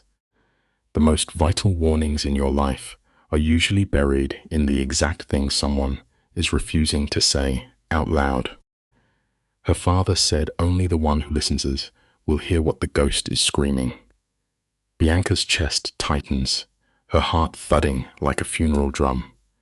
She grabs a thick sheet of parchment, the same paper Anthony uses to sign men's lives away, and lists the 7 fatal glitches. She maps out the missing beats and tiny ink strokes she once mistook for decorations. Then, her brilliant mind flips the world upside down. Instead of reading the ink, she decodes the empty air. The missing beats become numbers, the silent gaps transform into letters. It is chilling to watch a child forced to think like a seasoned killer, but it proves a powerful point. When you face an impossible wall, stop staring at the bricks. Look at the empty spaces between them. The answer you need is almost always hiding in the negative space. Those little flourishes were never music at all. They were desperate arrows pointing west, north, up, and down. In minutes, the girl devices a cold, terrifying message. It reads beneath floor, trapdoor, sewer tunnel, 80 paces west, climb out. The battalion does not know. The air leaves Bianca's lungs in a sudden rush. This is no map to a slaughterhouse. That first code they found was the snare, but this hidden layer, this is the lifeline. It is a secret tunnel in the dark for the men trapped inside Warehouse 17 to slip the noose and survive. There is a deep comfort in this revelation. The world is rigged with traps, and you will inevitably stumble into one. But if you steady your shaking hands and study the locks, There is almost always a hidden exit. Never surrender to the dark until the timer hits 0. The crushing truth finally dawns on her. There is an escape route slipping right beneath the executioners, a ghost path the hitmen circling the warehouse know nothing about, because the man who wrote it only trusted his little girl to find it. Stick with me, because this will break your heart. Bianca sits paralyzed as the agonizing reality sinks in. Her father never truly wanted to slaughter Mr. Moretti. He built a guillotine, but he secretly broke the blade. He engineered a way out while holding a gun to his enemy's head. It is a haunting reminder about the nature of hatred. Even in our most bare moments of fuzzy revenge, the human soul aches to leave a window open for mercy. He buried his forgiveness inside the empty musical rests, because the silence is where a person is finally honest with themselves. Imagine the sheer terror washing over this child. She sits in the dim light, and a freezing realization creeps up her spine. If her father wanted to save those men, why bury the map so deep she nearly missed it? The answer dropped like an anvil. He was not alone. Someone cold and dangerous was breathing down his neck, tracking his every pen stroke, waiting for a reason to pull the trigger. He could not risk drawing a simple map, or he would have been executed on the spot. He was a prisoner in his own home, which means the walls are still watching them right now. The danger is already inside the house. Pure panic takes the wheel. She shoves away from the desk so violently that her heavy leather chair flips backward, crashing into a side table. When the illusion of safety shatters, sometimes the only thing you can do is run. She snatches the decoded parchment from the desk, folds it with trembling hands, and shoves it into her wool sweater. Then she simply bolts. All caution is gone. She tears down the hallway, her shoes hammering the floorboards like a ticking clock. She explodes into the corridor, screaming for Mrs. Dot, her voice cracking with desperation. She demands a ride to the Red Hook docks right this second. The old woman leaps from her chair, throwing her arms out to catch this frantic child before she tumbles down the wooden stairs. Mrs. Dot grips her shoulders, terrified, begging the girl to just take a breath. But Bianca only stares up at her. The tears are flowing, but her eyes are stone cold. Grief is a heavy burden. But when a broken heart finally hardens into pure, unadulterated rage, it makes a person absolutely unstoppable. The gravity of the moment is suffocating. Bianca realized the terrible truth. She accidentally sent Mr. Moretti walking blindly into a concrete slaughterhouse. Her voice shakes as she tells Mrs. Dot that if they do not reach that warehouse in 1 hour, 12 men will be buried in the ash, and worse, a little girl will burn with them. The panic in the room is palpable. Mrs. Dot's frail hands tremble so violently she misdials the rotary phone twice. On the third try, her son Jerry picks up, grumbling about his late night. But his mother cuts right through the complaints.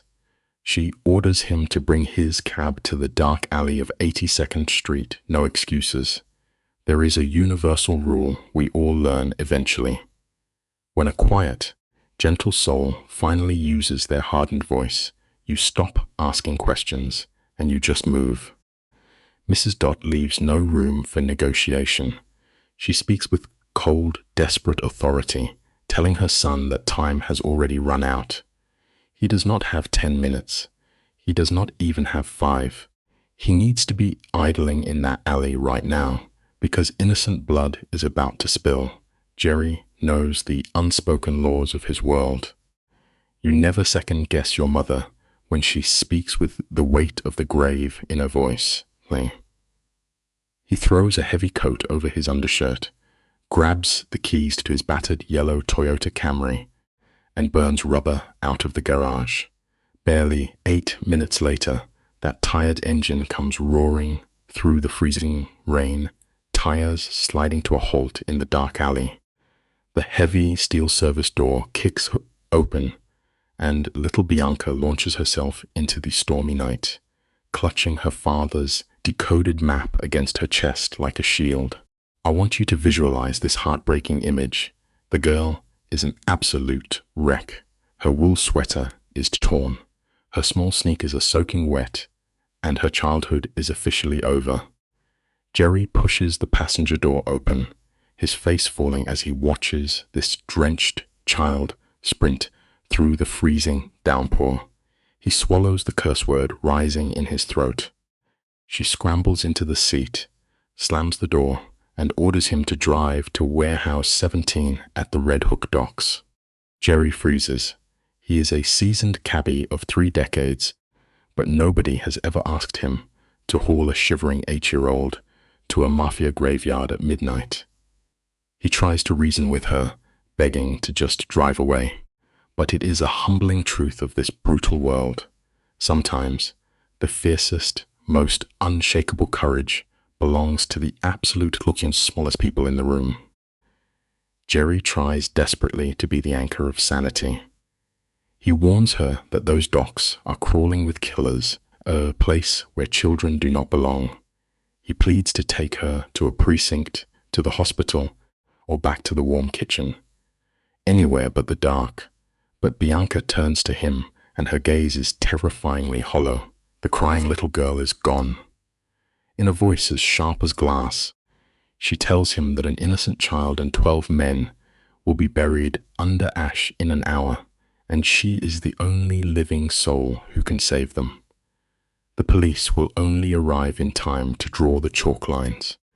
Jerry stares at her pale face, mutters a bitter Polish curse under his breath, and aggressively shifts the tired engine into gear. When the shadows are closing in and the hourglass is empty, sometimes you just have to trust your gut, say a quiet prayer, and hit the gas, tells her to brace herself, pushing that rusty Toyota past its absolute limit. They tear out of the alley, tires screaming against wet asphalt, throwing sheets of black rainwater into the night. Back at the mansion, Mrs. Dot frantically dials Frank on a secure landline. Her hands tremble, but here is where the terrifying isolation sets in. She tries his private number. Nothing. She dials 3 separate backup lines, praying for a voice. Every call rings twice before dissolving into dead static. It leaves you and I with a chilling truth to ponder in the dark. The signals we blindly rely on will often vanish the very second we need them most. You must always have a quiet backup plan for when the world goes silent, because the clock is mercilessly ticking down. This is where the absolute brilliance of a broken man truly shows itself. Down by the freezing waterfront, every single frequency is suddenly swallowed by dead air. Mrs. Dot feels the crushing silence. She sinks into her worn chair, crosses herself, and begs the heavens for a miracle. Now, come with me to Warehouse 17. The air is so thick you could choke on it. Vic Hale steps up to Anthony Moretti, dropping into a squat so they are eye to eye. He does not shouty, he just drops a ghost into the room. He reveals he has an 8-year-old daughter named Bianca, living in pure misery just 6 blocks from Anthony's giant estate. You and I both know the hardest truth of all. Sometimes our biggest blind spots are hiding right in our own backyards, begging to be seen. Listen to the raw agony spilling out of Victor. He looks at the boss and describes his little girl surviving on nothing but rotting scraps. He talks about her oversized shoes, the way she shivers in a freezing hallway because her landlord is absolute trash. And the worst part, Victor has been watching her suffer for 5 long years, hiding like a coward behind rusted playgrounds, watching his own flesh and blood fade away. He could never step out of the shadows. If anyone knew he was breathing, his massive revenge plan would crumble into dust. He sacrificed his daughter's joy just to keep his hatred alive. He literally watched the light die in her eyes. The lesson here is brutal, folks. Holding on to that kind of revenge will always cost you the very thing you love the most. Victor twists the emotional knife even deeper. He asks Anthony if he has any idea what it feels like to watch your own child suffer and be completely powerless to stop it. And here is where the room shifts. Anthony looks up, and the anger is completely gone. The fear is gone. For the first time in 5 brutal years, Victor looks into his enemy's eyes and sees himself. Anthony quietly agrees. He whispers that if his own daughter, Sophia, dies tonight, that hollow, screaming agony is all he will have left. 2 absolute titans of the underworld, stripped down to nothing by the exact same terror. The truth of the matter is simple. No matter how much power you build around yourself, the love you hold for your family leaves you completely and beautifully vulnerable in the end. For one fragile second, the brutal war between these 2 men just stops. Deep in their bones, they are haunted by the exact same nightmare. But the clock does not care about their feelings. Victor's tablet flashes with only 1 hour and 2 minutes left. Far away, Jerry is pushing his car to the absolute limit across the Brooklyn Bridge. He is fighting through blinding rain, with little Bianca pressing her face against the cold glass. Tires screech as they slide to a halt behind rusted shipping crates, just a few hundred yards from the warehouse. Jerry cuts the engine. He peers through the dark and spots heavily armed guards pacing the perimeter. When you are walking into an obvious trap, you need to open your eyes and see exactly what is waiting for you in the shadows. Jerry knows these dirty streets better than anyone. 30 years behind the wheel teaches you the difference between a cheap thug and a cold-blooded killer. He starts to panic, swearing to Bianca that they cannot take another step, but this little girl is already unclicking her seatbelt. She looks him dead in the eye and tells him to wait exactly 1 hour. If she does not come back, drive away and tell Mrs. Dot she is sorry. Jerry begs to call the police, but Bianca hits him with a truth that freezes his blood. By the time the sirens arrive, Sophia will be gone. There is a bomb counting down right now. It is wild to see an 8-year-old carry that kind of weight. You and I have to remember something crucial. Sometimes, absolutely no one is coming to save the day. Before Jerry can even catch his breath, the car door slams and Bianca vanishes into the freezing downpour. She is scrambling through the mud, keeping her tiny frame low behind massive steel shipping containers. Her ripped sneakers splash through the puddles, and that soaked sweater is hanging off her like a heavy chain. But she refuses to stop. Every 40 feet, she presses her spine against the freezing metal and just listens. High above, a sniper sweeps the slick pavement with a massive beam of light. She holds her breath, waits for the blinding white circle to pass, and then she bolts. She finally hits the rusted chain link fence. This is what real guts look like. True courage is not about feeling no fear. It is about being completely terrified and taking the next step anyway. She peers through the rusted wire and spots the main loading dock.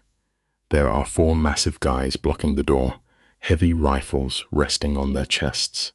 One of them is cupping his hands to hide the cherry of his cigarette. Running at them would be an instant end to her story. But here is the beautiful twist in the dark.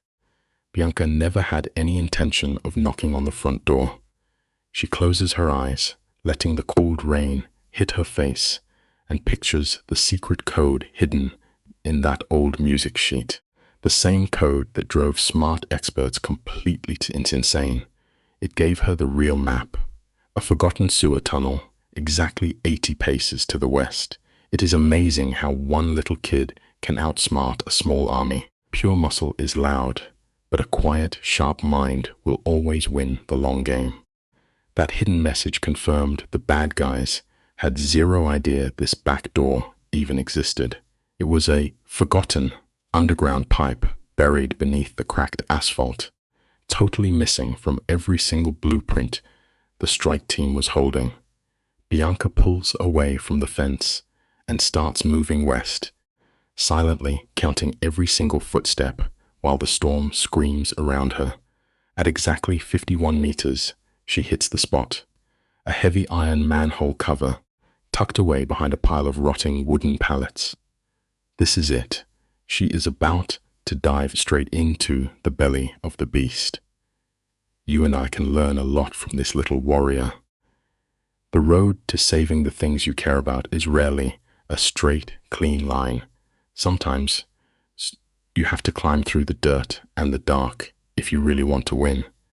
Just picture this scene out there in the rain. She is staring down at this massive iron disc.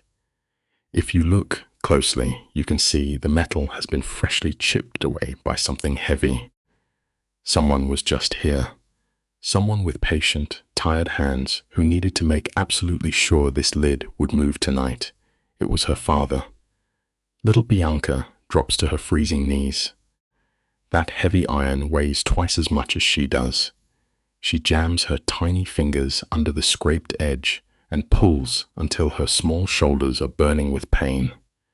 It barely moves an inch, so this brave kid flips onto her side, plants her busted shoes directly against the wet concrete, and shoves with every single ounce of her spirit. The iron slowly groans open, just enough for her to slide into the total darkness.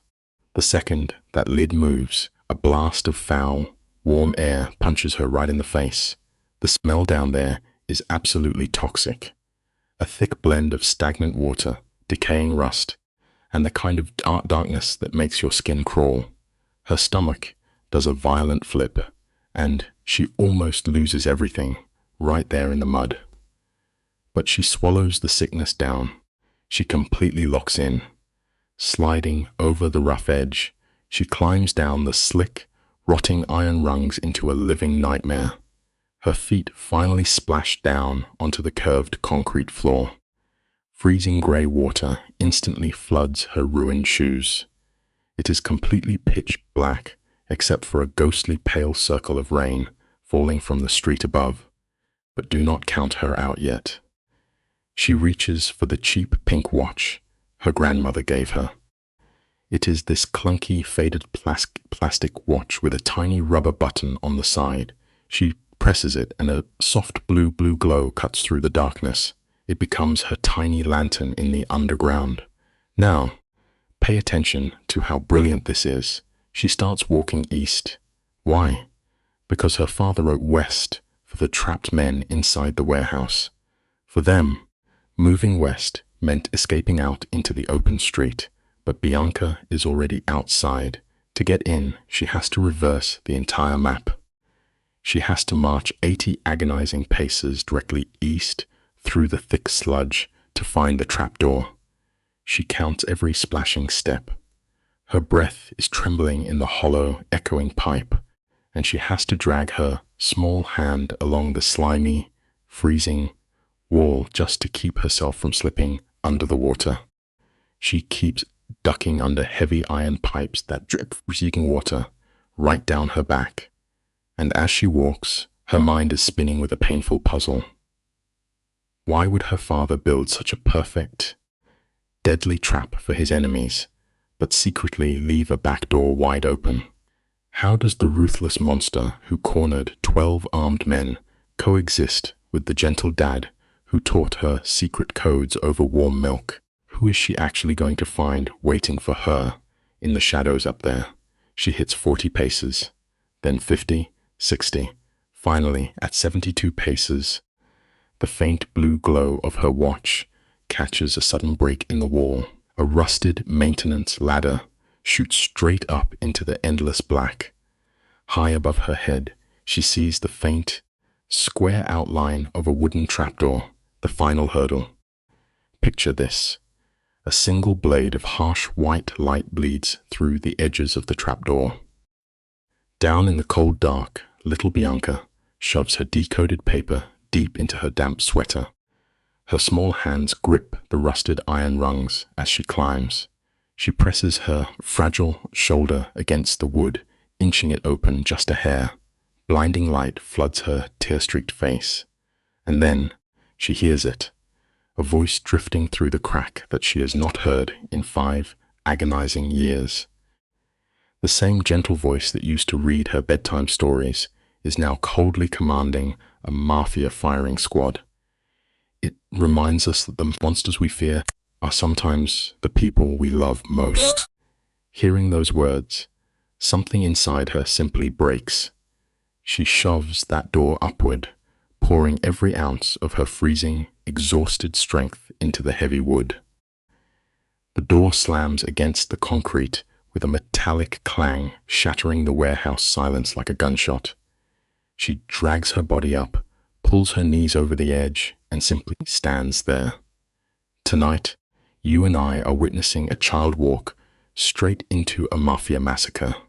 She is completely soaked from the storm. Her sweater drips and pale hair clings to her muddy face. Her shoulders tremble violently from the cold, but her wide blue eyes are deadlocked. She does not flinch. She stares directly across the deadly room at the tall man in the slick black coat. "Papa." "Stop," she says. That single fragile word hits the room harder than a grenade. It completely paralyzes the gunman, reminding us that even in our darkest hours, genuine innocence has the absolute power to silence the deepest hatred. Instantly, 24 high-powered rifles freeze in their firing slits. These shooters were a heartbeat away from erasing everyone, but now they hesitate, waiting for an order that is not coming. Marcus Reed drops his jaw midway of sentence. Meanwhile, Mafia boss Anthony Moretti kneels hopelessly among his crew's surrendered weapons. He slowly lifts his heavy head, locking eyes with little Bianca, his shock melting into absolute disbelief. And then there is Victor Hale, the cold mastermind lingering by the stairs. He turns completely to stone. Victor spent 5 agonizing years obsessing over this revenge, mapping out every backup plan. It teaches us a humbling truth. No matter how perfectly we prepare for our enemies, we can never truly prepare for the sudden intervention of grace. But he never prepared for his own daughter. The baton slips from his trembling fingers, clattering loudly against the cold concrete. "Bianca," he whispers, his deep voice completely shattering on her name. "No, my love, you are not supposed to be here. You were never supposed to see this." Yet, Bianca does not run away. She takes one brave step toward him, then another, leaving tiny wet footprints across the dusty floor. The storm water on her face mixes with heavy tears. All the crushing grief she kept locked inside her chest finally breaks free. "Papa, you are alive," she cries out. "You have been alive this whole time, and you did not come back." It shows us how the absolute deepest wounds we carry are always inflicted by the very people who were supposed to protect us. "You did not come back for me," she cries out. "I thought you burned." I cried every single night. I counted 1,825 days, hoping you would just appear. Hearing that raw agony, Victor crumbles. The mastermind who just trapped a room of lethal hitmen collapses to his knees. He buries his face in his hands. The heavy armor he forged over 5 bitter years of revenge simply shatters in one sobbing breath. The tension in the room is paralyzing. Nobody dares to move. Marcus Reed stands completely frozen, his weapon half raised. Bianca slowly walks up to her weeping father, stopping a few feet away. She does not reach out to hug him. She merely stands her ground, teaching us a quiet lesson. Trust, once deeply broken, takes far more then a sudden apology to ever rebuild. She does not touch him. She looks incredibly small next to this kneeling man. Reaching into her dripping sweater, she pulls out the damp paper. I read the secret layer, Papa, she whispers, the 7 bars with the wrong rests. I know there is a hidden tunnel under us. We're about to uncover what really went down. She takes a shaky breath and asks the ultimate question. Why? If you wanted to destroy Mr. Moretti so badly, why leave a way out? But if you wanted to forgive him, why build the trap? Victor slowly pulls his trembling hands away from his face. He looks utterly wrecked. He looks like a desperate man who held his breath underwater for 5 agonizing years, finally breaking the surface. It proves that holding on to dark vengeance is really just another way of slowly drowning yourself. Because I could not stop, my love, Victor croaks, his deep voice destroyed. This was never just my revenge. The truth finally spills out. 2 years ago, a shadowy figure tracked him down, offering unlimited money, access, and the schedule of Boss Moretti's daughter. Help me build this death trap, the man offered, and I will serve you revenge on a platter. But he also ruthlessly blackmailed him. He warned Victor that backing out meant little Bianca would be eliminated. The stalker even provided a terrifying photograph of the child sleeping in her bed. Victor became a desperate hostage to his own fatherly love. It goes to show you, revenge is a bitter poison you swallow hoping the enemy dies, but it almost always ends up destroying the innocent people you care about the most. I said yes. Victor weeps. I built this trap, but secretly hid a door inside, praying someone would read my code. Bianca's lip quivers. Who, Papa? Who forced you? But Victor never gets to answer. Shut your mouth, Marcus Reed screams, his voice snapping like a whip. That arrogant mobster persona he carried is completely gone. Now, Marcus looks desperate, cornered, and violently angry. He steps away from the crew, aiming his heavy pistol straight at Victor's head. His arm shakes before locking tight. Marcus loses his mind, screaming that the plan was always for Moretti to die tonight. The boss was supposed to be wiped out right here.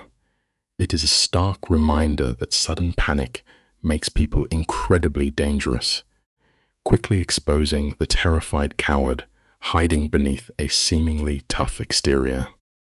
I sold the Moretti family out for $2 million, Marcus snarls. Half up front, half when I deliver the body. I will not change my plan for some stray kid from a sewer. Then, he does the unthinkable. He shifts his pistol, aiming it directly at little Bianca. The terrifying truth dawns on the room. The real mastermind was never Victor. It was this treacherous snake, Marcus. Stick with me, because this is where it all spirals. Marcus actually pulls the trigger, firing at an innocent child. What happens next takes less than a second, but feels like an eternity. Victor Hale explodes off his knees. He does not dive for his own safety. He launches his massive frame straight at his daughter to absorb the bullet, proving that a parent's unconditional love will always conquer the instinct to survive. Let us unpack this moment together. Victor's coat whips behind him. He sweeps his arm around his daughter, crushing her to his chest, twisting forward to absorb the hit. The pistol fires, and the crack inside the metal warehouse is deafening.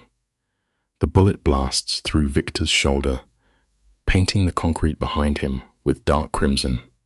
Yet miraculously, he does not drop. He hunches over Bianca, locking his arms around her like an unbreakable shield.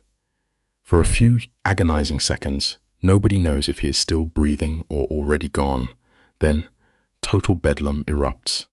Frank Delgado, crouching quietly by the surrendered weapons just a few feet away, finally makes his bold move. It illustrates how one profound act of selfless sacrifice can instantly ignite fierce courage in the people watching. Here is the incredible twist. In this dark underworld, nobody searches a surrendered man twice. Victor and Marcus completely missed the backup pistol Frank kept strapped inside his boot. A fatal mistake. Frank whips the weapon out in one smooth motion and opens fire. He aims low on purpose, shattering Marcus's right knee before taking out his left thigh. The traitor screams like a wounded animal and collapses.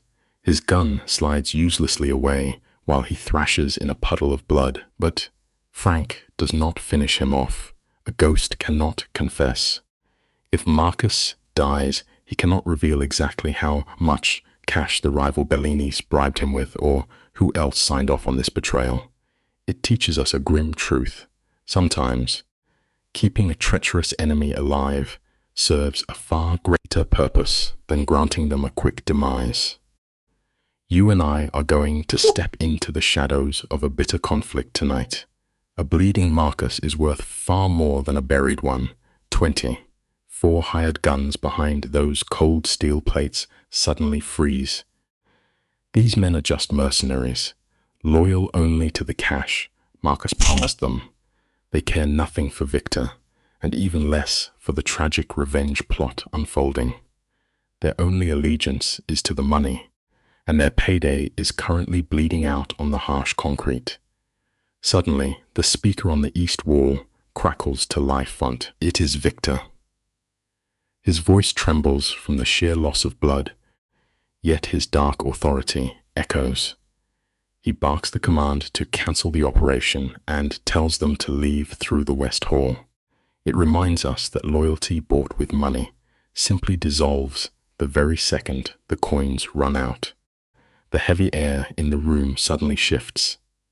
The crime boss himself, Anthony Moretti, cancels the hit right in the middle of the bloodshed. His voice shatters the silence, warning that anyone who fires another bullet will deal with him personally. He swears this on his late wife's grave.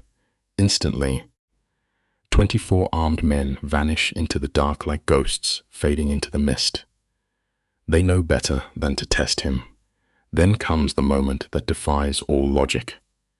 Anthony sprints across the rough concrete, entirely ignoring the scattered weapons, and rushes straight for Victor. Victor is fading, his knees finally buckling under the heavy weight of his wounds. The ruthless boss catches his bitter enemy with the profound gentleness of a father, easing him to the floor. Sometimes the person you are certain is your worst enemy is the only one willing to catch you when you fall. Victor is fading fast, the spark in his eyes dulling as death approaches. Anthony leans in desperately, begging to know how to stop the countdown. With trembling fingers, Victor digs into his ruined coat and pulls out a small black remote. He presses it into Anthony's hand, exhausting his final ounce of strength. Green button, just one press, he whispers weakly. He admits Sophia is hidden in a lonely basement on Staten Island at 147 Arden Avenue. But the quiet truth is, the child is entirely alone. There are no guards. Victor breathes out that he could never leave an innocent kid with a ruthless criminal, admitting the bomb was merely a hollow threat to buy time. It proves that even when a man is swallowed by darkness, his soul might still refuse to harm an innocent child. Victor makes the ultimate vow, swearing on his daughter's fragile life. Anthony does not waste a single breath. He slams his thumb onto the green button. The glowing red numbers freeze at 47 minutes and 13 seconds, letting out a soft chime before fading to black. Wasting no time, Anthony rips the radio from a nearby vest. He orders Vincent to take the second vehicle, rush straight to that Staten Island basement, and call the exact moment Sophia is safe. Vincent sprints into the night. Meanwhile, Victor loses his painful fight against gravity. He collapses forward, his exhausted body shaking as a dark crimson pool creeps slowly across the stone floor toward Anthony's boots. It is a harsh reminder that every chosen path of vengeance demands a heavy toll, and eventually the painful bill of our actions always comes due. This is the part of the story that shatters the soul. Bianca, who was huddled against her father when the bullet struck, completely breaks apart. She falls onto the freezing concrete, wrapping her small hands around his cold fingers and pressing them desperately against her wet cheek. In her innocent heart, she believes that if she holds on tight enough, she can anchor him to this world. She begs him not to leave her, pleading that she just finally got him back. Anthony stands above them like a silent statue, staring at the broken child, her fading father, and the tragic red pool staining the earth. Then something inside the hardened boss shifts, and he does not hesitate. It reminds us that family is our true foundation, and the unbearable grief of losing the ones who hold our world together is a nightmare no innocent child should ever face. Anthony straightens up, the weight of a dark empire settling back onto his shoulders. His voice turns to iron. He orders Frank to bring around the van and wake up Dr. Castellanos at their secret clinic in Bay Ridge. He lists the grim medical details of severe blood loss, laying down the absolute law. No hospitals, no police, no reporters. He declares this dying man is now under his personal protection, crafting a quiet cover story about a visiting cousin from Palermo. Frank scrambles to obey without a single question.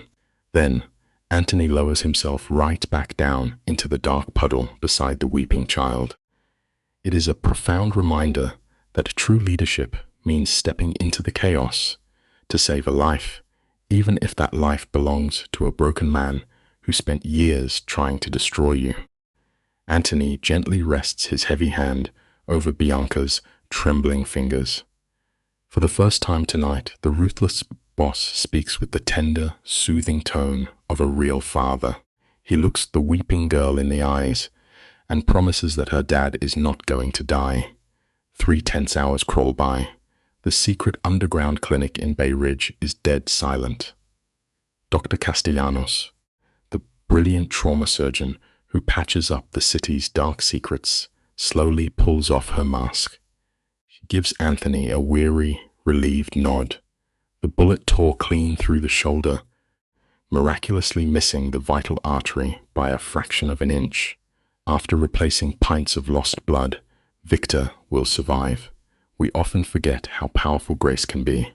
A single, unexpected act of pure compassion can rewrite a dark tragedy, handing a broken man a beautiful second chance at life.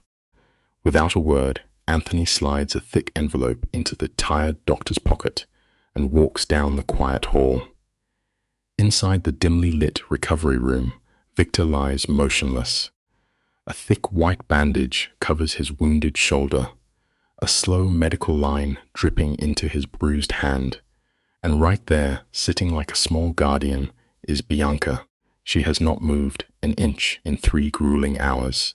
A kind older woman had arrived earlier to wash the freezing grime away, wrapping the quiet child in an oversized bathrobe. Bianca took it in hollow silence. Her tiny hand remains locked in a desperate grip around her father's fingers, terrified he will fade away the moment she lets go. It is a deeply sobering thought.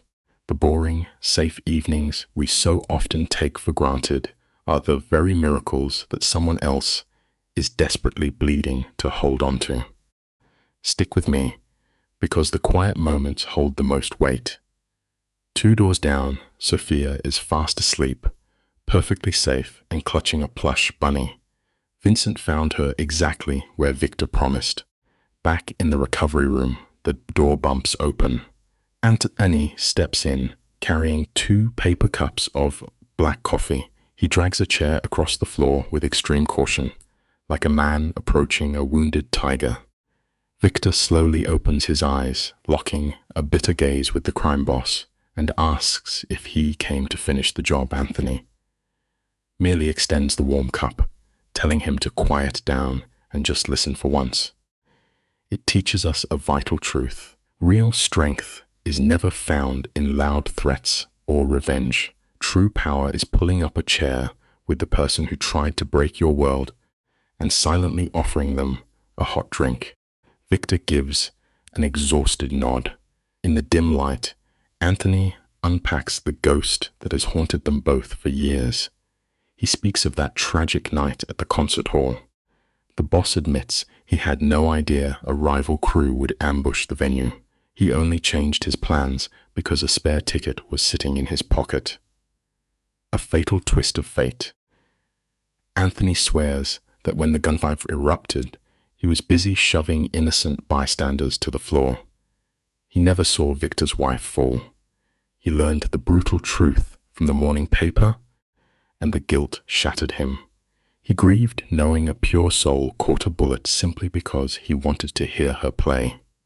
It teaches us a heavy lesson. Our smallest, random choices always ripple outward, quietly altering the lives of others in ways we can never truly foresee. Anthony reaches into his coat and drops a faded paper onto the bed. Yet, it is a copy of a cashier's check for $200,000 mailed directly to Victor's family days after the funeral. No name, no strings attached. Victor goes pale, the color draining from his face. He whispers that they actually received that anonymous cash, assuming it was a charity fund from the orchestra. He used it to cover his mother-in-law's massive medical bills. Anthony looks at him softly, admitting it was never meant to buy back a stolen life, because no money ever could. It was merely his silent attempt to help bear the burden. We must remember this lesson. Genuine generosity never demands an audience or a thank you. The most profound apologies are often the ones made in absolute silence. Let's take a closer look at this together. The emotional weight in that room is suffocating. Bianca grips her father's hand as if her soul depends on it. Finally, after 5 years of frozen rage, Victor breaks. The dam shatters and bitter tears pour down his face. He looks at Anthony and chokes out the truth. He became a monster, sacrificing his humanity to hunt the one man who tried to help his grieving family. He forced his daughter to endure misery, completely blinded by twisted vengeance. He confesses he was terribly wrong about everything. When the sun finally rises over Brooklyn the next morning, the streets are quiet. It reminds us that holding on to blind hatred only destroys the soul that carries it, slowly poisoning the very love we are desperately trying to protect. There is zero hospital record or news coverage about the violent chaos at Warehouse 17. Why? Because this underworld handles its own messes in silence. Frank Delgado steps up, personally overseeing a top-tier cleanup crew.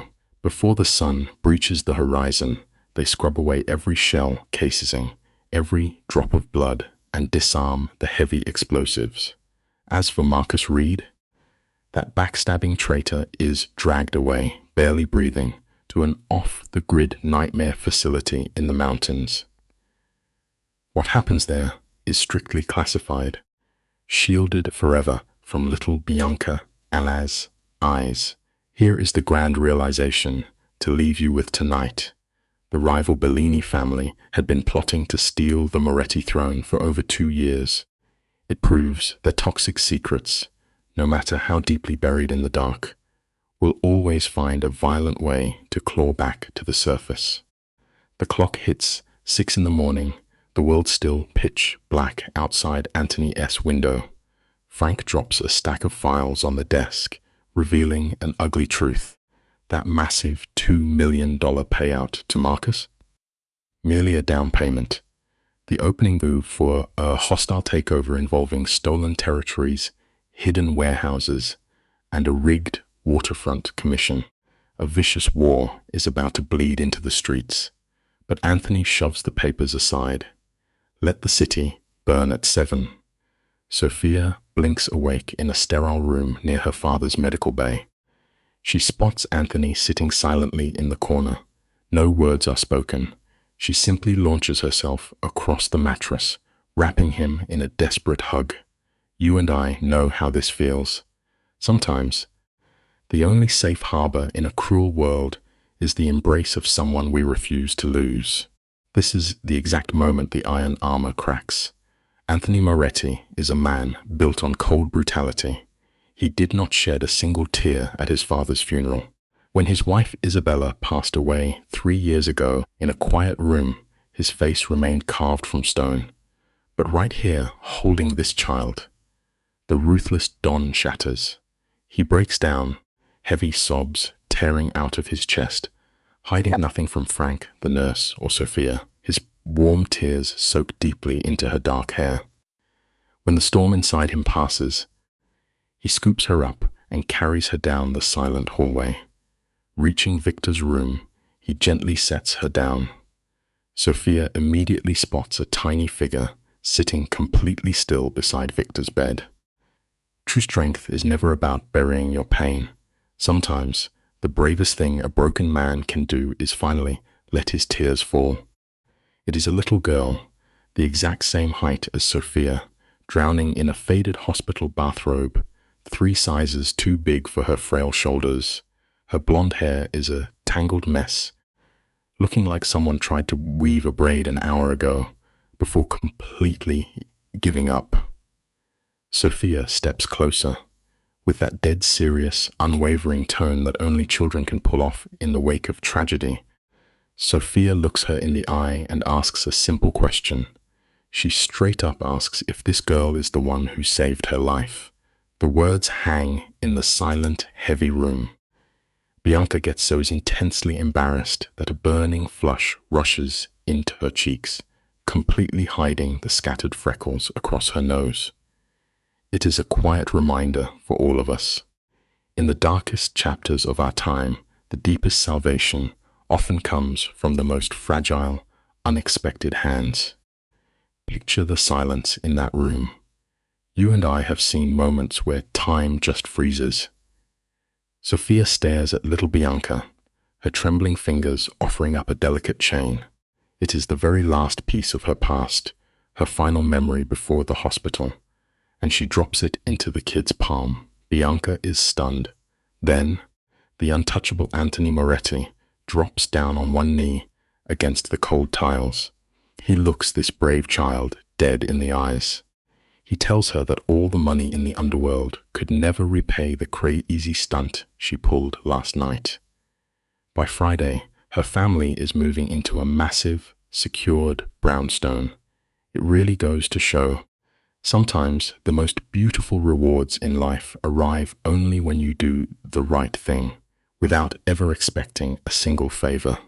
Anthony casually promises massive life upgrades, a desk at an elite school, a grand piano, and the top doctor for her sick grandmother. The biggest vow? Her father will never have to hide in the shadows again. Bianca just stands there, gripping that silver treble clef. Her response breaks the hardest heart. She softly says she does not need the flashy wealth, she just wants her papa. Hearing that raw innocence, Anthony cracks a genuine smile. It is the very first time he has smiled since his wife Isabella passed away 3 long years ago. He tells her she already has her dad and now a powerful uncle, too. Truly, family is never strictly about bloodlines. It is about the fierce people who step out of the dark and show up when it matters most. Victor watches this miracle from his hospital bed. Hazy from painkillers, he reaches out to give Bianca a gentle squeeze. In that touch, half a decade of crushing emotional baggage just evaporates.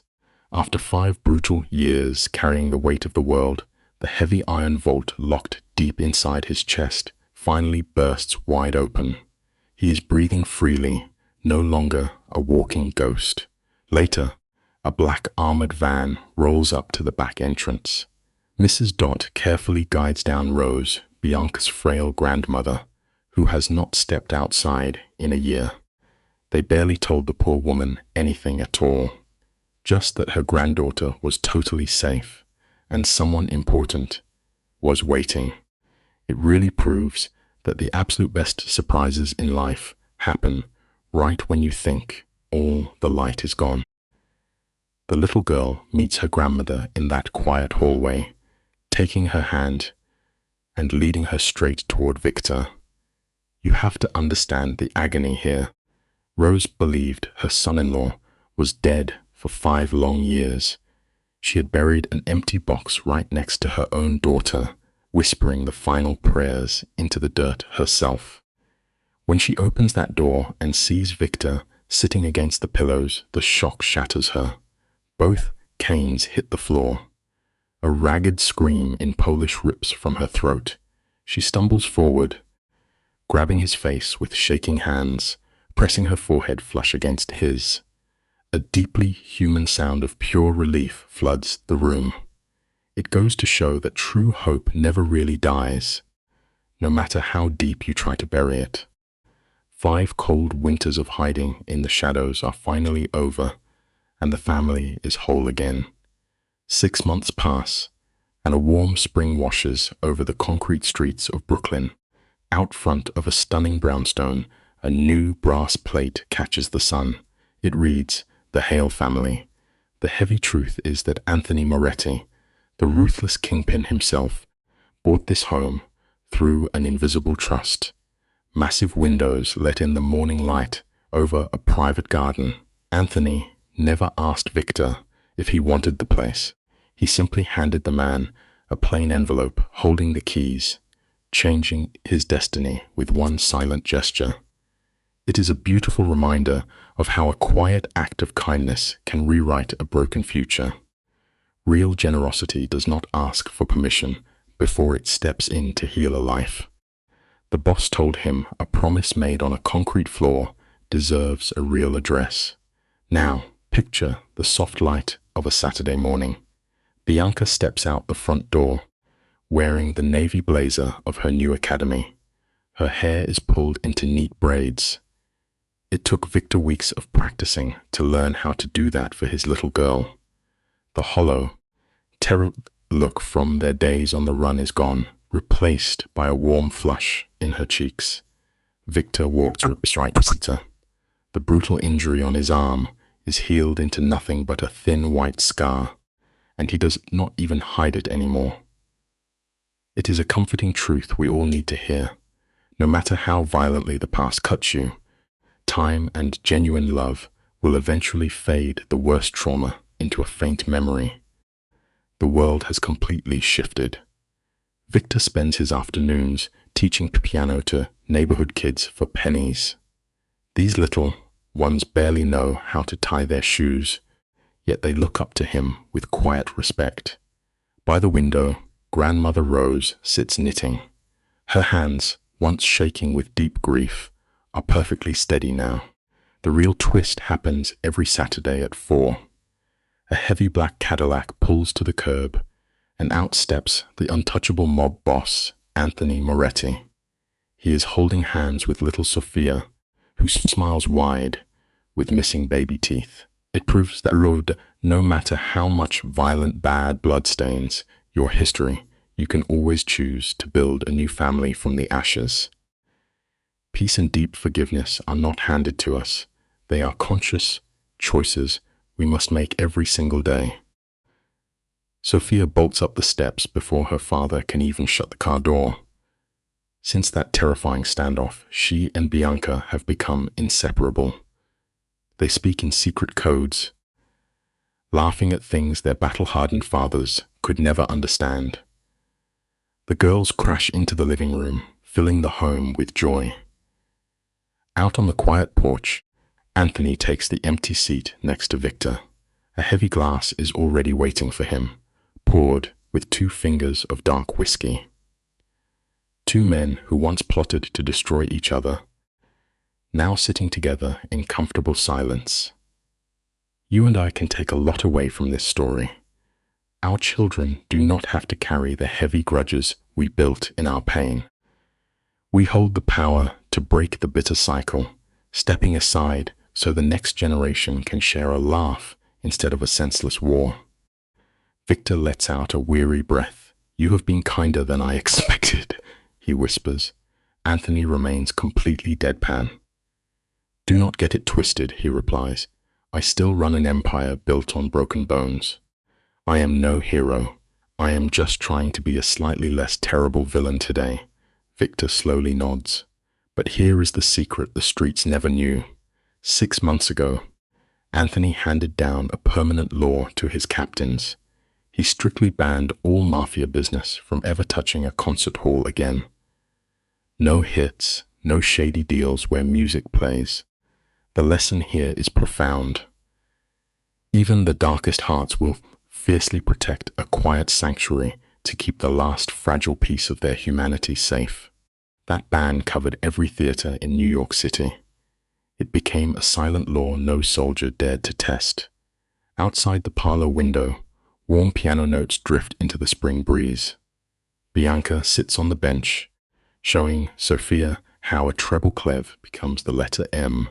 Sophia squints, then gasps with pure joy, a brilliant smile taking over her face. Anthony stands frozen, watching them through the cold glass. The burden of his violent empire fades for a moment. Without looking at Victor, he whispers into the silence. That little girl did not just save my daughter. I believe she is quietly saving my dark soul. It is a beautiful truth. True salvation rarely comes with loud fanfare. It usually arrives softly, carried by the gentle innocence of a child. Inside the parlor, Bianca feels a sudden warmth on the back of her neck. You and I know that feeling, that magic when someone who loves you is watching. She peeks through the glass, locking eyes with her father, and spots Anthony in the shadows. A genuine smile crosses her face. Her hands drift back to the ivory keys. From memory, she plays the exact first 11 measures her mother performed at Carnegie Hall on the night she died. It is Debussy, soft, melancholic, and totally at peace. This time, no sudden gunfire shatters the melody. There is only the quiet rhythm of profound healing. Here is the lesson we all must face. Holding onto bitter revenge easily locks you inside a dark cage. But escaping that self-made prison is the hardest fight of your entire life. The monsters who break us rarely attack from expected angles, and our saviors are never who we anticipate. A frightened child spots the truth far quicker than men in tailored suits. When you drop quiet kindness into the dark, it always echoes back in unpredictable ways. Forgiveness carries a terrifying, beautiful power. Even if offered half a decade late, even while staring at blood on freezing concrete, it is never too late to alter a damaged soul. That is the ultimate lesson of our messy existence. If this deep dive into Mafia tragedy stirred something inside your heart, do me a favor. Hit subscribe, leave a like, and share this broadcast with someone who desperately needs a story about redemption and second chances tonight. Let me ask you something as we wrap up. What went through your mind watching little Bianca climb that ladder? Have you ever received a random act of kindness, only realizing its profound depth years later? Have you ever stood on the edge of despair, forced to choose between the bitter comfort of revenge and the heavy burden of forgiveness? Which road did you walk? Leave a comment below with your city and one sentence about your journey. I read every single one, and your stories are the true lifeblood of this channel. To everyone listening out there in the dark, I wish you deep peace, solid health, and a purpose that actually matters. Protect the little ones around you, my friends, because they usually carry the biggest, most resilient hearts in the entire room. The story also teaches a serious lesson about consequences. Anthony Moretti is a powerful mafia boss who has built his empire through fear, control, and violence. He may not have personally intended the death of Elena Hale, but his world of crime made that tragedy possible. A shootout meant for him killed an innocent musician and destroyed a family. Years later, Victor Hale returns with a revenge plan that targets Anthony's deepest vulnerability, his daughter Sophia. This creates an important educational message about the long-term cost of violence. People who live by violence often believe they can control where the damage goes. They imagine that only enemies will suffer. But violence does not stay neatly contained. It spreads into concert halls, families, childhoods, and futures. Elena's death creates Victor's grief. Victor's creates Bianca's poverty and loneliness. That suffering then returns to Anthony as terror for his own child. This story shows that violence is not only an action, it is a chain reaction. One violent world can create pain that echoes for years and harms people who were never part of the original conflict. Anthony's fear saw Sophia allows him to finally understand what Victor has lived with, the helplessness of a parent who cannot protect a child. This recognition is educational because it humanizes both sides without excusing anyone's actions. Revenge may feel justified when pain is too deep, but it also risks creating new innocent victims. The lesson for viewers is that choices made in anger, greed, or power struggles can damage lives far beyond the intended target. True strength is not the ability to make others fear you. True strength is the courage to stop a cycle before it consumes another child.